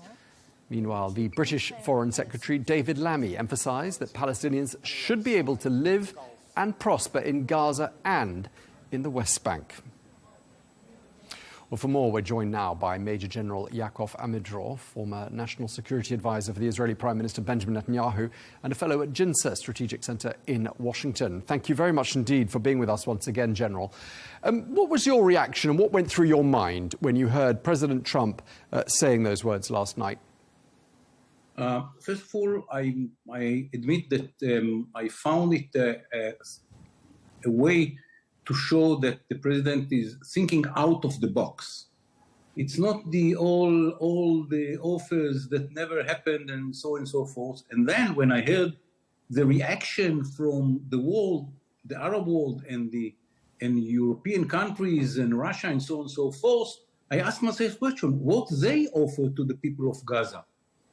Do they know that the alternative that they are offering to these people is to live in a distracted area without any facilities to continue their life?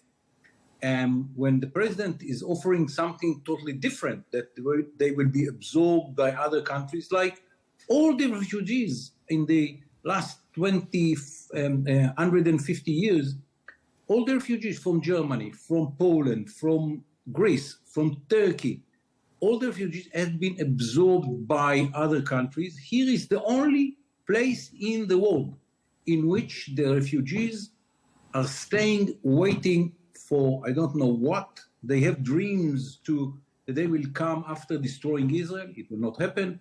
And here the president is offering something different. Is it easy to accept? Very, very complicated. Can it be done? It can be done, and it offers the Palestinian people in Gaza much better conditions that they can get in Gaza in the next 20 years. Who will rebuild Gaza when there are there in less than 400 square kilometers 2 million people? If France will do it, Britain will do it, Russia will do it. None of them. So what they want is to keep the Palestinians in horrible situation in Gaza, instead of taking them out and find places all around the world that they will be relocated. But people in Gaza don't want to be relocated. They say this is their land. It's where they've lived for generations. Quite understandable. Most people who are from a place have attachments and roots in that place. It's where their ancestors are buried. It's quite understandable that people wouldn't want to just pack up and leave because it suits Donald Trump and Benjamin Netanyahu. With all due respect, did you try to open the gates through Egypt and to see how many of them are ready to be relocated? The situation of today, they cannot. But I'm promising you, if the gates will be open and Rafah passes and others will be open to Palestinian people from Gaza, I don't know if it will be 50%, 60%, or 80% of them. When they see what they have, what is the alternative in Gaza, probably they will immigrate to other countries. But should it really be that way, that people be sort of smoked out of their own country because they haven't got drinking water, they haven't got schools, what little they had has been flattened?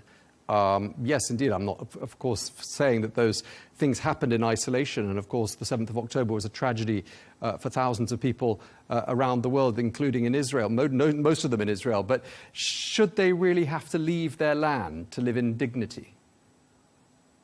If you have any other suggestion, Israel will not let to rebuild Gaza unless we will be sure that Hamas is not controlling it. Do you see a way to achieve it? Remember, we didn't begin this war. The war was initiated by Hamas, by the people of Gaza, by people from Gaza. And if you have questions about that, you have to ask the question in Gaza, not in Israel. We had been attacked. We didn't initiate it. This is how the result of the war, which was enforced on Israel in the 7th of October. Now we are in a position in which you have to decide. The Palestinians will remain in Gaza. Gaza is a destroyed area. This is the result of the war. We are very sorry about the war. We didn't decide upon it. It was a Palestinian decision. They can stay with the present situation on the ground. Israel will not let to rebuild Gaza when Hamas is the controlling movement there. So there are two alternatives. Either they will stay living in a destroyed area, or they will leave and will be relocated in other places. So but there's more than two. There are more than two options here. It's not go and live somewhere else or stay there and live in misery. Can't they live there in dignity? Can't that be the goal? I'll be happy. The Israelis will be more than happy to learn about another plan that might bring dignity to the Palestinians. But we have to be sure that this area of the Palestinians, the Gaza Strip, is not controlled by Hamas. If you can make something that Hamas will not be there, Israel, we don't have any objection to the rebuilding of Gaza. But if Hamas is there, Israel will not let to rebuild Gaza, will not let the monster to be built again near our border. After the experience of the 7th of October, we will be very cautious. Okay, so Donald Trump has put this idea out there. The whole world has reacted. I haven't found too many people or too many countries that have sounded enthusiastic, other than some places, some quarters in Israel and some in the United States, but no one else supports it. And the countries concerned are the countries in the region, the ones to which President Trump is suggesting relocating the population of Gaza. If they don't agree, the plan doesn't work. So there has to be another plan, doesn't there? If that will not work, the Palestinians will remain in this destroyed area. And I don't see who will come to rebuild Gaza when Hamas is there, who is ready to fight Hamas. I don't know about many countries and organizations which will be ready to fight Hamas. But if that's what the Arab world wants to happen, that's what will happen. Look, the Arab world kept the Palestinians as refugees in the last 78 years. Is it good for the Palestinians? It was very good for the Arab states, because they had the problem of the refugees on the table when they complain about Israel, they say, what about the refugees? Guys, Israel absorbed more Jewish refugees from the Arab states than refugees which were in Palestine before 48. Jews from Morocco, from Egypt, from Tunisia, from Algeria, from Yemen, from Iraq, all around the Middle East came to Israel, and they are not refugees anymore. Who are the only refugees? The Palestinians. Why? It was very convenient for the Arab states to keep the Palestinians as refugees. It was very good for the Arab states, very bad for the Palestinians. So instead of continuing this policy in which the Arab states are doing politics on the back of the Palestinians, the Arab states should understand, and the Palestinians should understand, and the world should understand, that it is the only alternative which might take the Palestinians out of the agony of continuing being refugees, either it is in Gaza or other places. But if that will be, at the end, the decision of the Arab world and the whole world, Israel will not fight it. But Israel will not let to rebuild Gaza if Hamas will remain the force which is controlling the Strip. And that should be understood based on the sensitivities and the lessons of the 7th of October. So you're basically saying the two-state solution as an idea is completely dead?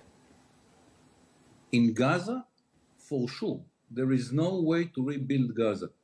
The West Bank is another political issue, should be discussed.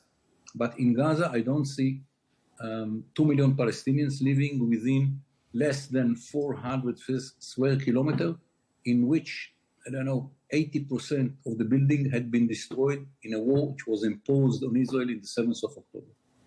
So if someone wants to keep the Palestinians in these miserable conditions, you can be against the plan of the President of the United States of America. If you want to help the Palestinians to get out of this miserable life and to have new life on other places, like all the refugees, as I said, in the last 150 years, other than the Palestinians, you have to give them the chance.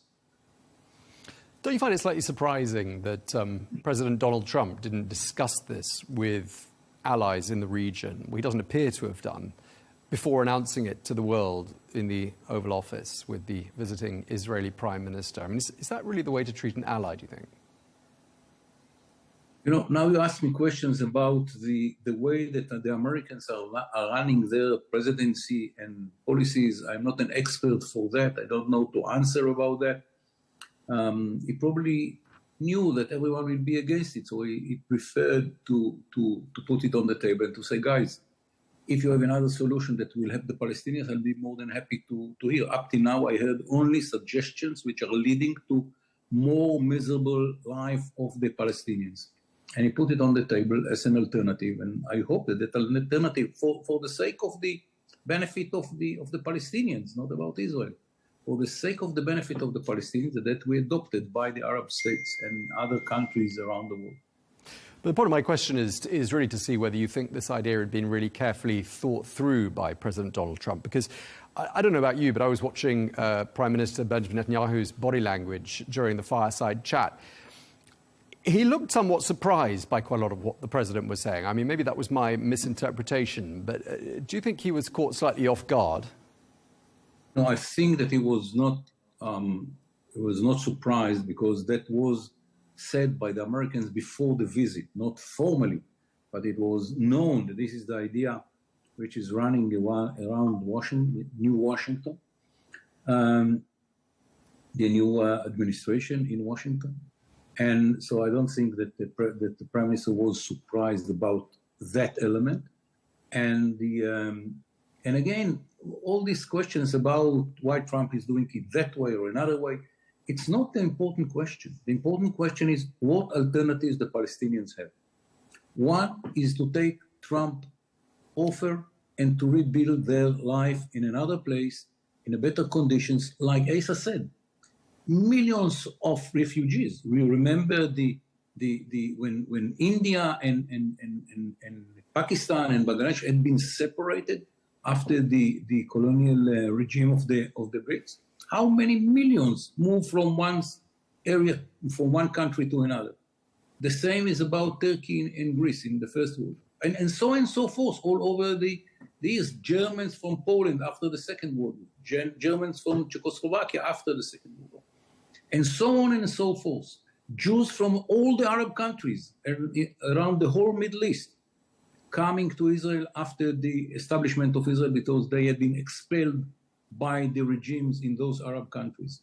We have now, I don't know, chief of staff, the last chief of staff was from a country which his family was expelled in 48. So, I mean, it happened all around the world. Only the Palestinians are suffering from the policy of the Arab world, which are not ready to accept them and let them to live in miserable life. It's not that the life in Gaza before the war were fantastic, but for sure now, when everything is almost destroyed. So what is the alternative that they have if they don't accept the alternative which was offered by the Americans?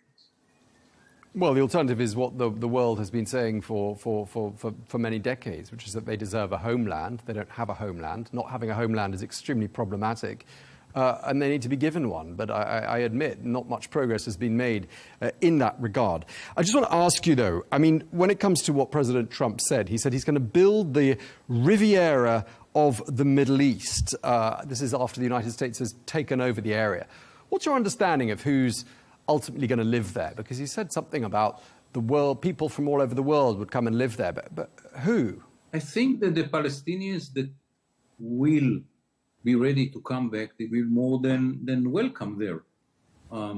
We don't have any interest in who will be in Gaza. Our only interest that it will not be terrorist movement like Hamas. Other than that, whoever will come, from our point of view, in Palestinians which are not part of any terror organization will be more than welcome. So you think we should take what President Trump said at face value? Because at the beginning of this conversation you said he was thinking outside the box, and some have speculated that perhaps this is a negotiating tactic, create enormous debate on the subject, and eventually a compromise or a solution will be found. But from what you're saying, it sounds like you think Donald Trump's comments should be taken at face value and that he really is completely serious about the relocation, the forced relocation, I should say, of the entire population of Gaza. Again, we can speculate about what he had in his mind before he said it and what he might say in the future. I don't know. There is an offer on the table. The offer is saying very clear, you should be clever and not continue to live in these miserable conditions in Gaza. Leave alone the question how it happened, these are the miserable conditions on the ground. But this is a fact. It cannot be denied. I don't see, as the President of the United States, an alternative to rebuild Gaza in the present situation. When there are more than 2 million people, they cannot wait for the 10 years during which Gaza will totally destroyed and rebuild. So let's find a solution to these people. I think from humanitarian point of view, from the realistic point of view, it's fantastic offer if will be planned well and be adopted with help from the world in those countries to which they will be immigrated. And ask yourself all the time, what is the alternative?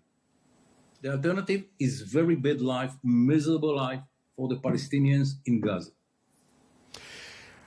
I just wonder what people in Israel have made of all of this. Obviously, some people are extremely pleased with what President Trump has put on the table or put out there.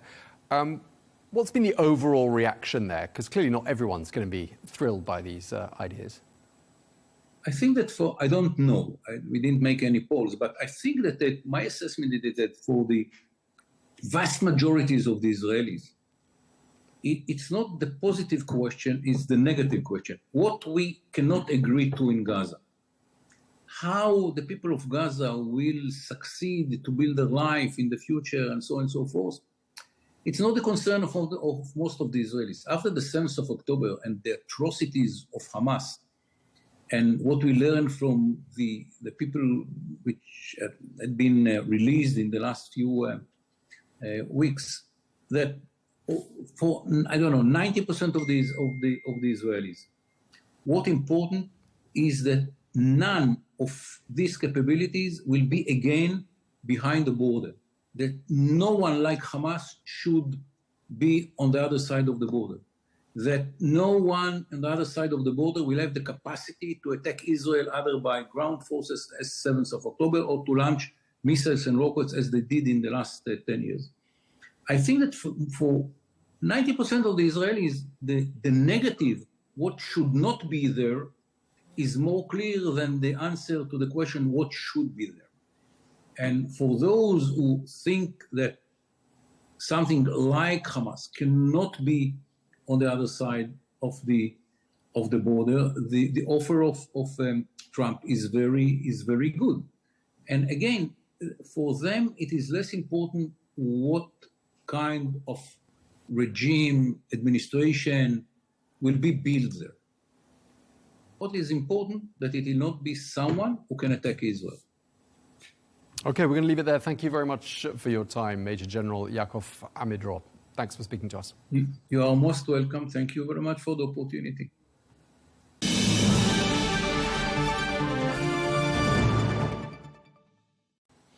Well, so far in this program, we've heard global responses, but how have US lawmakers been reacting to President Trump's idea of a Gaza takeover? Well, the US Democratic Senator Chris Murphy called this proposal for a US takeover of Gaza a, quote, bad, sick joke, adding on X that President Trump had, quote, totally lost it. Well, not all Democrats rejected the possibility of a US presence in Gaza. Senator John Fetterman labeled President Trump's comments, quote, provocative, this in a statement to Politico. But he added, it's part of a conversation, and that's where we are. As for Republicans, the House Speaker Mike Johnson praised President Trump's remarks as, quote, a bold action in hopes of achieving lasting peace in Gaza. He added, quote, we are hopeful this brings much needed stability and security to the region. This in a posting on X. Well, for more US reaction, we can speak now to PJ Curley, former US Undersecretary of State to President Barack Obama, who joins us now from Virginia. Thank you so much for joining us. Just tell us, what went through your mind when you heard this announcement by the president last night? Well, Tom, in a word, it's insane. But the rule of thumb about Donald Trump is to take his words seriously, but not literally. It's totally impractical to conceive of how this could be accomplished, both to bring peace and stability to the region. It would do anything but it is insightful in that, the two people that are cheering from the sidelines as we speak are Benjamin Netanyahu and Itamar Ben-Gvir, because it just means that Donald Trump is not going to push Israel, towards taking any steps that will lead, that will create a path to a Palestinian state. His comments actually totally undermined the potential that there will be a Palestinian state or any movement towards a Palestinian state during the Trump administration. President Trump says that everyone he's spoken to loves this idea. He clearly hasn't been speaking, has he, to any other leaders in the Middle East, bar perhaps Prime Minister Netanyahu? No. Obviously, the regional reaction has been swift and categorically, negative. For example, where would these people go? I'm beginning to lose track of all of the territory that Donald Trump, wishes to acquire. Maybe he believes that we can move 2 million Palestinians to Greenland. There's room there. But as a practical matter, were he to try to force Palestinians to move into Egypt or move into Jordan, obviously who would go with them? Hamas. And then, to his idea that the United States would put forces on the ground to stabilize the situation, they would be under constant attack. once you actually take one or two steps towards how would this work, you understand how impractical it would be. It sounds like President Trump is rather counting on regional acquiescence. He's not going to get it, is he? Well, I mean, in the past, he's made provocative statements in theory as the opening salvo, in a long negotiation. But as a practical matter, going back to his first term, he's had no relationship with the Palestinians. Everything he's done has been from Israel's perspective. So he, even before any kind of process towards a long-term solution to Gaza presents itself, he's in essence disqualified himself as a serious negotiator. Yeah, I mean, we've seen examples of this brand new Trump administration perhaps not treating traditional allies with the greatest of respect. And, Canada, Greenland, Mexico, the United Kingdom, Germany sort of spring to mind. This is another example, isn't it? Because wouldn't you have thought that such an idea would have been discussed with allies here in the Middle East before being announced to the world media in the presence of the Israeli Prime Minister? Well, again, Tom, if we go back to Trump's first term and all of his missives on what was then called Twitter, now called X, and now his missives on Truth Social, there always were two policies. One that Trump would put in an early morning tweet, and another which is the actual policy of the United States. And so I think we have here again, Trump throwing out a half-baked idea that he probably didn't even try to vet in any serious way. And again, he's tilting himself towards an Israeli perspective. Not that the United States is going to take over Gaza, but there are some serious people within Israel who do believe that Israel should be able to take territory from Gaza, territory from the West Bank, in an effort to increase the territory for Israel and decrease the possibility that there could ever be a Palestinian state. That is actually Benjamin Netanyahu's perspective. And again, Donald Trump just gave him a gift, with his non-serious comments, but comments that say that the Trump administration, is not looking to achieve any kind of breakthrough regarding a Palestinian state. I mean, some people had this initial reaction when they heard President Trump speaking last night to say that this was all a brilliant, perhaps, negotiating strategy, put out this maximalist opening position, create a frenzy of debate, and get everyone focused on finding a solution. Others aren't so sure. They think perhaps we do need to take President Trump's words at face value. What's your take? Well, maybe in one or two instances, you can do something outlandish, the old madman theory, if you will, that gets people's attention, and then you find a compromise in the middle. But the fact that Trump does this time after time after time, at some point he just becomes a caricature, and people will simply not take him seriously. Yeah, indeed. And one of the other things that was quite striking was that when he was asked, would he rule out sending U.S. soldiers to Gaza to perhaps oversee this process, he said he wouldn't rule it out. I mean, do you think he really would start another war? Because didn't he come to power on the ticket that he was going to end wars rather than start new ones? Look, Donald Trump, on a number of fronts in his first, 2 weeks back in office, has paid scant attention to legalities, whether you're talking about, American law or international law, and this is another case of this. I mean, he is focused on what he perceives to be his mandate, and his mandate is, to help the economy, recover from inflation of the past several years, and to secure the American border from what he describes as uncontrolled, regional and global migration. The last thing that the United States wants, or the last thing that his supporters want, is for us to get entangled in another war in the Middle East. So it really is contrary, to what he campaigned on, and is a diversion from what the American people think is important. But again, it's not that what he said was serious.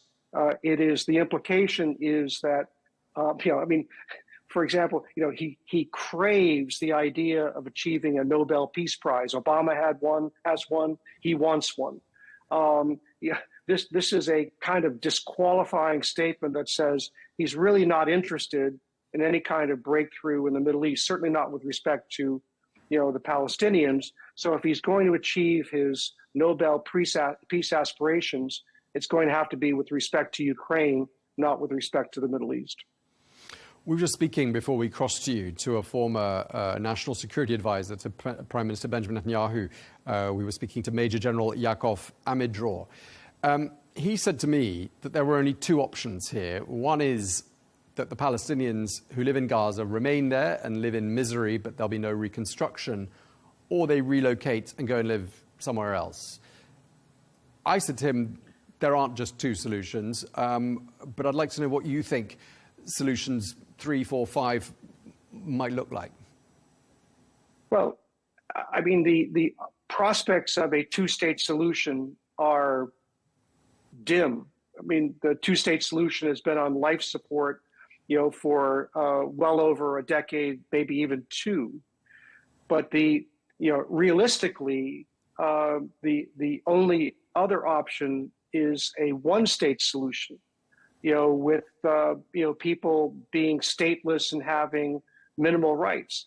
That is not sustainable in terms of bringing peace or stability to Israel, to the region, and it is in fact contrary to American foreign policy under Democratic and Republican administrations.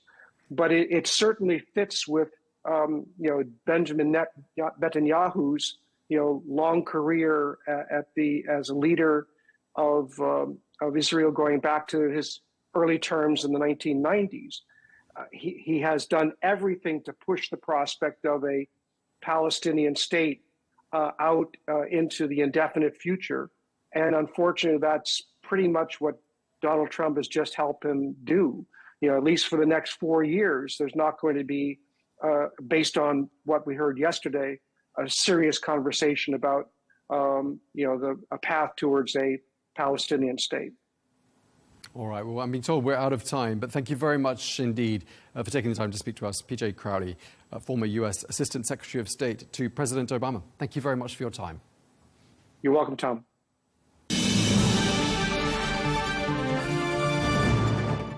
Well, in another blow to the people of Gaza, President Trump on Tuesday extended a halt to U.S. funding for the UN Palestinian relief agency, UNRWA. Well, UNRWA provides aid, health and education services to millions of people. Well, since the ceasefire was implemented in Gaza, people have been allowed now to return to their homes across the territory. But after 15 months of intense bombardment, many have found scenes of total devastation on arrival. Well, the UN Children's Agency, UNICEF, has launched an emergency fund for Gaza, where children have borne the brunt of this conflict. According to the UN, more than 13,000 children have been killed, 25,000 injured, and thousands more have been traumatized and emotionally scarred by what they've been through. Well, President Trump's proposal that the United States take over the Gaza Strip and permanently resettle its residents has been flatly rejected by Riyad Mansour, the permanent representative of Palestinian territories to the United Nations. Here's what he said. Our country and our home is the Gaza Strip. It's part of Palestine. We have no home. For those who want to send them to a happy, nice place, let them go back, to their original homes inside Israel. There are nice places there, and they will be happy to return to these places. But in the meantime, our homeland is our homeland. If part of it is destroyed, the Gaza Strip, the Palestinian people selected the choice to return to it. In 2 days, in a span of few hours, 400,000 Palestinians walking returned to the northern part of the Gaza Strip. Okay, well, let's get more now. We can speak to Tess Ingram, spokesperson for UNICEF in Gaza. Tess, thank you very much indeed for joining us. Just wanted to start off by asking you how President Trump's ideas for relocating the people of Gaza have gone down there in Gaza itself, because you're in Gaza City, aren't you? I'm in Gaza City in the north of Gaza, and I actually spent the day today driving around here and further north up in Jabalia, speaking to families about their situation. And many families had seen this news and did have quite strong reactions to it. I actually had one mother say to me, families in Gaza, like everywhere in the world, are deeply connected to the place where they're born, raised, and have been living all their lives. This is our home. And many people had a similar sentiment of, we've just returned here after 15 months of being separated, often from their loved ones or from their land, and they wanted to come back. They want to rebuild and resettle and restart their lives there. And many of them are doing that. Today, I spent time with a family who were building next to the rubble of their destroyed home in what used to be their garden. They're pitching a tent, and I hope they've got it up in time because it's very wet here now this evening. It's cold and windy, and I think without shelter in Gaza tonight will be miserable. I mean, pretty much every government in the world agrees with what you just said, that the Palestinian civilians must be allowed to return home, rebuild their homes if necessary, and receive support from the international community. I mean, is there a feeling there that this idea of President Trump's is ever going to see the light of day? I think people have had so much uncertainty, so much surprise, things that they never thought would happen to them occur in the last 15 months that people here just don't know. They're frightened, but they're defiant. They want to stay, and we support them. Children and their families in Gaza should not be forced to leave.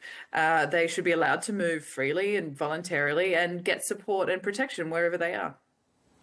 Just before we move on and talk a bit more about UNICEF's activities there, I just want to ask you, I mean, has anyone that you've spoken to there suggested, as the President of the United States suggested last night, that the devastation is such that they would rather go and live somewhere else and leave Gaza altogether? Most people that I speak to want to stay. There have been a couple, very small number, that have said they're interested in leaving. And primarily these have been university students. For example, a 19-year-old girl, Hala, who I spoke to, who was halfway through a medical degree. And she said, I want to go and finish my studies. But I think for the most part, people are intent on staying. OK, let's talk about the situation in Gaza and what you've been seeing. The ceasefire appears to be holding. Part of the ceasefire meant that aid was supposed to be allowed through and to cross without too many restrictions. Do you get the impression that aid is reaching everyone that needs it there in Gaza? Not yet, but we're certainly trying. The volume of aid has increased dramatically since the ceasefire. We've gone up now to, as an international humanitarian community, 600 trucks a day, which is a great achievement considering that what we were doing before was really limited. And it shows that we were capable of delivering this volume of aid throughout the war, but we had so many restrictions on our ability to bring that aid in and to move across the Gaza Strip that prevented us from really delivering humanitarian assistance to the people that needed it. So the aid is coming in, but what we can get in 2 weeks is not enough to undo 15 months of deprivation. So there are, of course, people who are still in tremendous need, like this family today who are asking me for winter clothes for their children, for tarpaulins to build shelter because they have nowhere to live. One of the children didn't have shoes.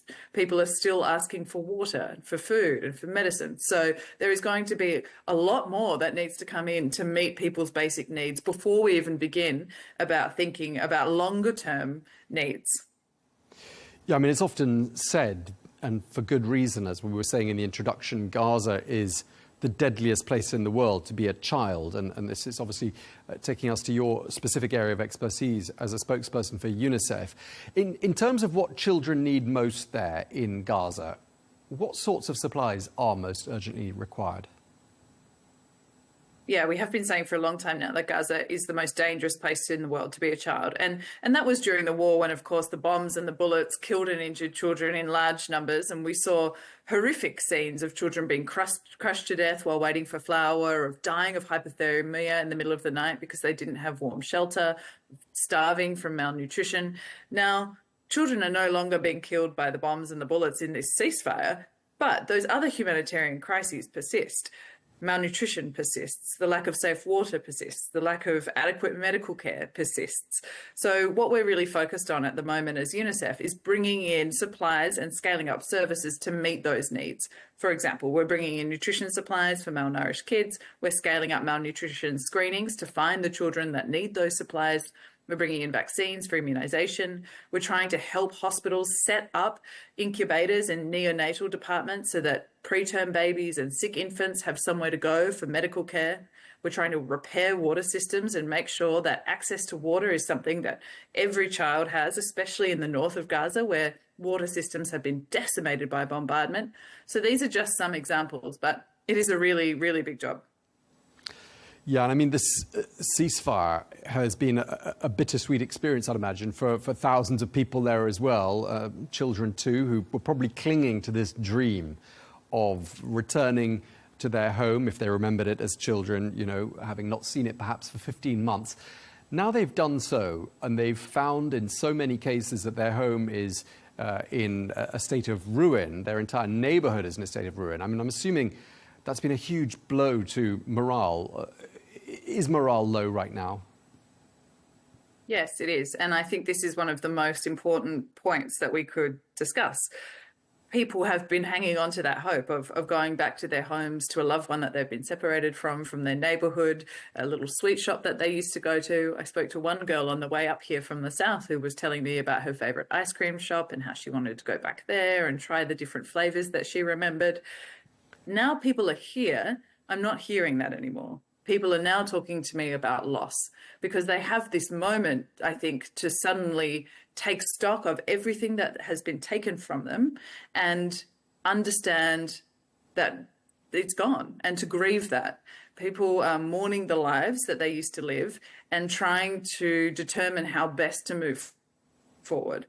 And I think, you know, if we think about perhaps a disaster where somebody comes back to a home that's been ruined, a hurricane or a bushfire or an earthquake, there's generally a safety net around those people to help them rebuild.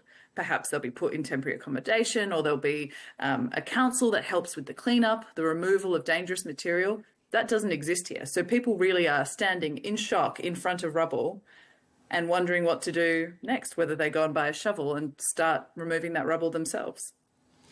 And I'm assuming there's an extremely deep emotional scars that have been left on so many of these children. And I'm just wondering whether psychological support is a big part of what UNICEF is focused on there in Gaza.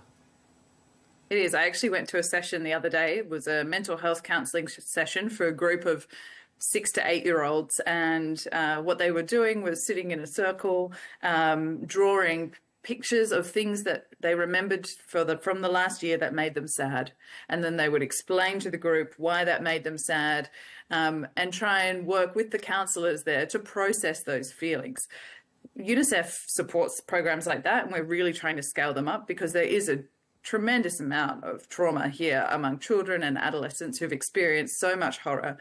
But we estimate that every child in the Gaza Strip needs mental health support. So we will continue scaling up, but this is going to be a long-term project to make sure that children get the care that they need, particularly those children who are demonstrating really severe symptoms. For example, I met one girl who doesn't speak anymore since both of her parents were killed. She's been cared for by her grandmother, who explained that she has barely uttered a word since. Yeah, I mean, thousands of children must be in that same situation, having lost one or both parents, or having been separated from their families. I'm just wondering what UNICEF's role is in terms of safeguarding those children who are extremely vulnerable in the absence of of adult supervision? We estimate that there's about 17,000 unaccompanied or separated children in the Gaza Strip, and that includes children who may have lost both of their parents. We do what we can to connect them with extended family. We consider kinship care with family as the best place for those children. And so we do family tracing and do our best to put them in the care of those family members. And there are now a considerable number of families in the Gaza Strip who are taking care of children who are not their own. If that fails, we work to find a safe place for that children. We have some NGO partners that help to care for them while we continue tracing to make sure that there is somebody that can bring them into their home, because that is the best place for a child to go. And we've done about 60 of those over the past year, of those very complex reunifications. And in the past couple of weeks, as there's been this mass movement to the north, about 200 children got lost, and we were able to reconnect them again with their parents back in the north. Yeah, it's tragic. And, you know, so many people say, and it sounds so true, that it is children that bear the brunt of these types of conflict. Just lastly, looking forward, I mean, in terms of your sort of predictions as to what happens next, once this initial phase of the ceasefire is over, does it look to you like we are on track for the next phase? It's very hard to know from here on the ground what is happening in boardrooms elsewhere. But what I can tell you from this perspective is that the stakes feel very high for us and for the people that we serve here in Gaza. We've talked about mental health. We've talked about the humanitarian crisis, of all of these things that people are grappling with. And I think if the ceasefire was to fail now, I can only imagine the level of despair and death that we would see, because the situation is so fragile. All right. Well, thank you very much indeed for taking the time to speak to us. Tess Ingram, spokesperson for UNICEF in Gaza City. Thank you very much indeed.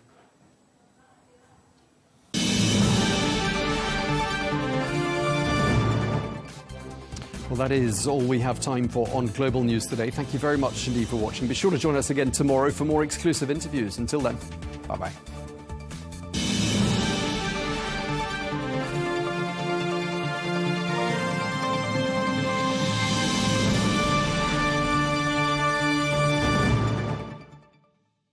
At Arabiya News, we go beyond the headlines. From the latest breaking news to in-depth coverage of global events. We're not bought or sold. Nobody owns us. The loss of life, the destruction of property. The conflicts are such a terrible thing. Context and analysis to help you see the full picture. The world is in a very dangerous place. Join us on Arabiya News, It's very impressive. where knowledge meets perspective.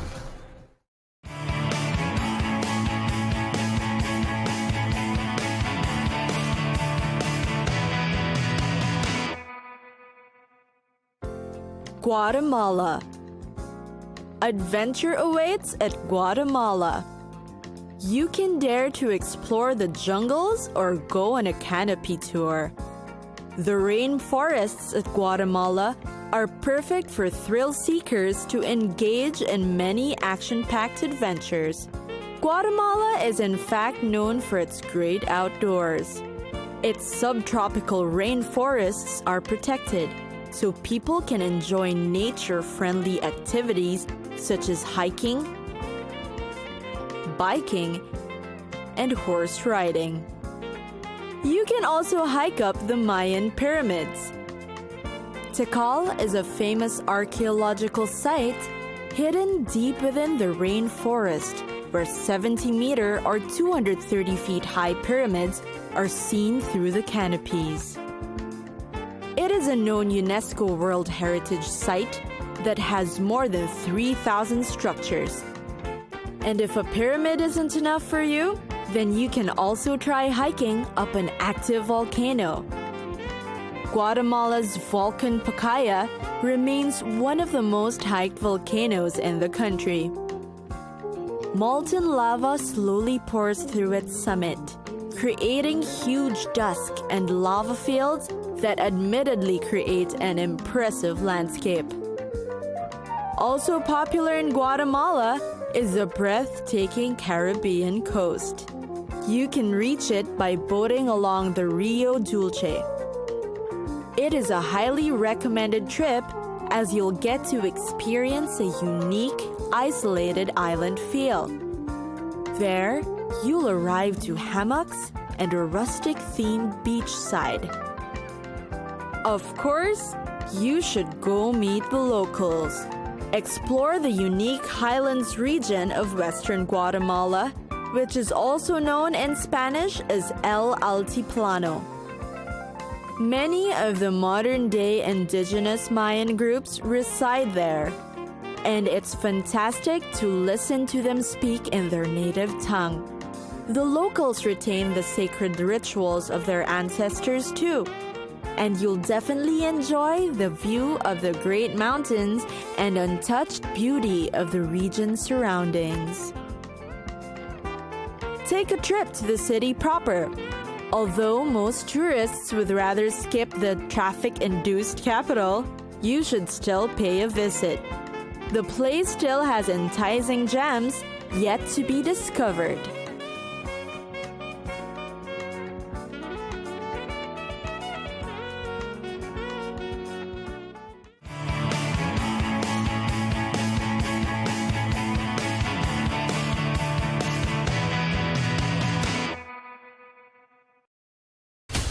From the White House to Gaza, Kiev to Beijing, elections, economics and the environment compete with conflicts and other complex issues for our attention.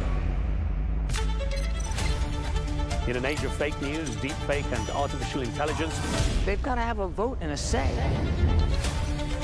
it's important to look beyond the loudest voice to understand the truth. From newsmakers to groundbreakers, My campaign is going very well. presidents, prime ministers, princes and peacemakers, and cultural tastemakers. As Arabs, as Middle Eastern, we're too emotional. Join me on the Riz Khan Show for empowering conversation.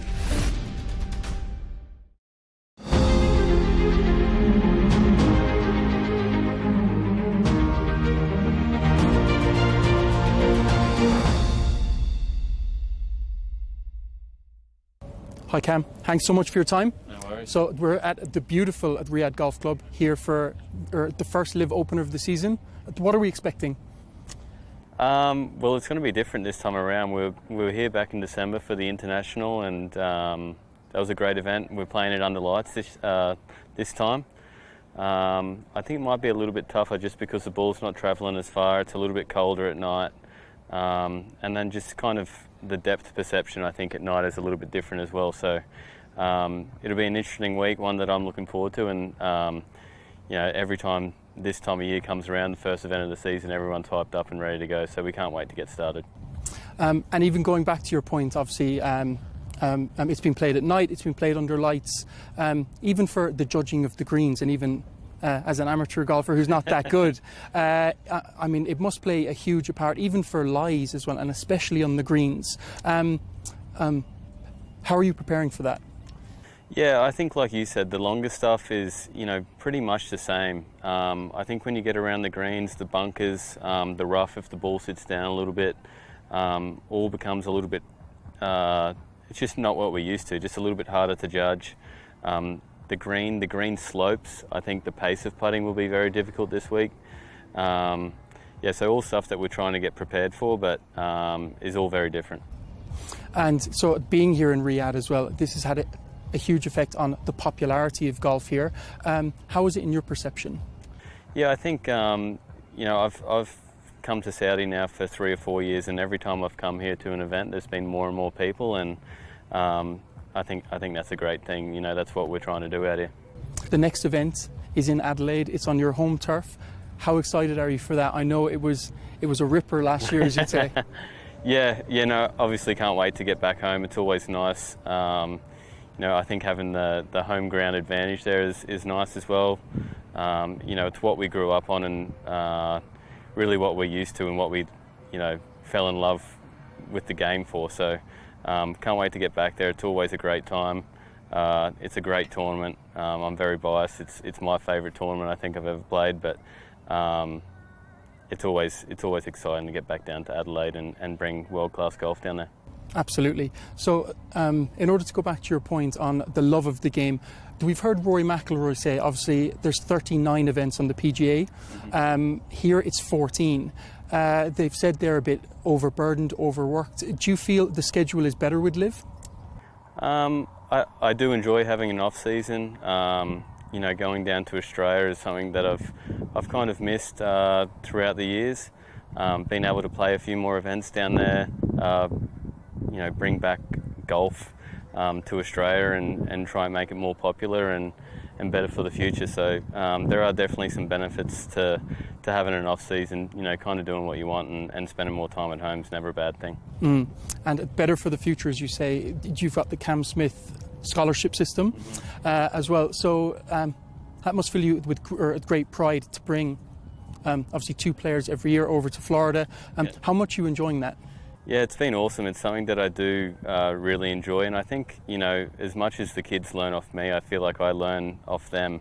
It's always nice to, you know, just have a fresh mindset on things. You know, the kids play with such freedom, and you know, we were able to bring them to Chicago last year, and they had a great time around the team, and even hitting balls and doing putting on the greens and stuff. They loved it, so it does bring me a lot of joy. So Tom McGibbon, obviously, as you spoke about young players, he's only 22. He's joined Liv. Rory McIlroy said, bit of a mistake, he was saying, at this age to be joining Liv at such a young age. What's your take on that? I mean, again, I'm biased. I think it's great out here. I think it'll be great for him to develop his game around, you know, he's on John Rahm's team. He'll spend a lot of time around him, seeing what he does, and obviously being such a great player and spending time around other guys as well. I think it's very different out here with the team environment. You know, you maybe get some tricks of the trade off John and the rest of the team, and you know, hopefully makes him a better player. And I think this is a great spot for him to be. And in terms of being a better player, we've seen you had some great results at the Masters. With that coming up, is there a green jacket coming your way? I mean, I hope so. It's been one that's been very close to me a lot of times. I feel like I've done a lot of work this off-season and in Australia to kind of prepare myself for the event. So hopefully I did all the right things and it can work out this year. Absolutely. We've heard as well in the media that you and your wife are expecting your first child. Would you like your child to get into the professional golf world? Geez, it's so hard to say so early, but I mean, it'll definitely spend a lot of time around the game. You know, hopefully it falls in love with the game the way I did as a kid. You know, I always look back on what my parents did for me as a kid and just going out there and enjoying the game. So maybe it'll be a little bit different being around some kind of high-stress scenarios, but absolutely, I think it's the best game in the world, and you know, maybe not even professional golf, but just being able to go out and have a hit with your mates and you know, spend some time. It's unlike anything else. So just to finish, I've got an Australian producer who said I have to ask this: are you Ford or are you Holden?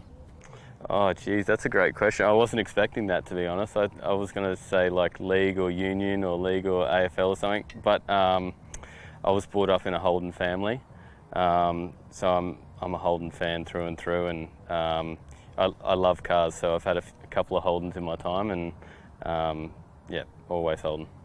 You heard it here first. Thank you so much. Thank you very much. Cheers. Cheers.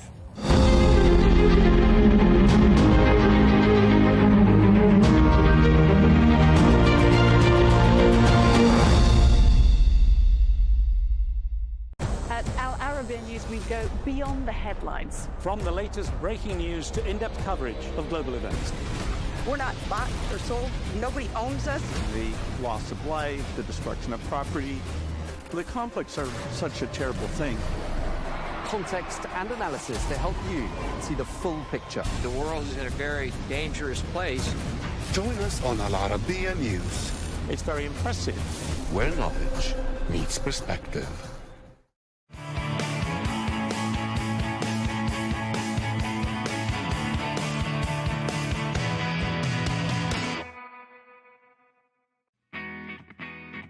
Hong Kong.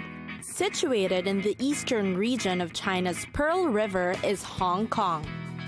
Its name roughly translates to fragrant harbor, as the city's natural geographic features make it an ideal water port. Hong Kong greatly embodies the Chinese concept of yin and yang, a balance of contrasting features. It's a modern city with a beautiful skyline, but at the same time, Hong Kong's roots are deeply rooted in rich Chinese and Buddhist cultures. Go urban and visit the cityscape for the biggest shopping malls and the best in modern architecture that the city has to offer, or take it slow by visiting the many age-old Buddhist and Confucian temples around Hong Kong. Because of its British colonial history, Hong Kong is also a veritable melting pot of East meets West cultures in Asia.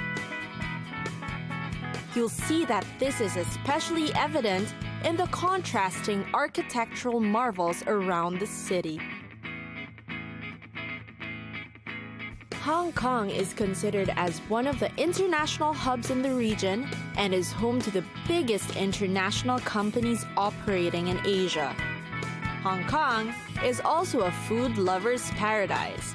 Whether it's big fancy dining like Hong Kong's award-winning Tim Ho Wan, or just your hole-in-the-wall food stop, there's bound to be something for you.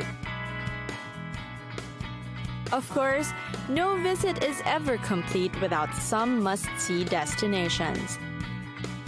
If you're going to Hong Kong, don't forget to check out the Tan Tian Buddha, a giant 112-foot bronze statue depicting Buddha, which is located in Hong Kong's Lantau Island.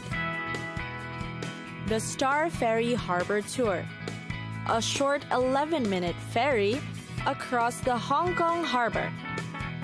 Tickets are cheap and the ferry schedule is set throughout the day. It's a great way to catch a glimpse of the Hong Kong skyline. For those eager for the Hong Kong nightlife scene, Lan Kwai Fong is a place to be. Boasting of over 90 establishments catering to food and entertainment, Lan Kwai Fong is also known to attract local and foreign celebrities. And of course, let's not forget shopping. Hong Kong's famous Temple Street Night Market is a bargain hunter's dream. Everything from fashion, electronics, toys, and souvenirs are here.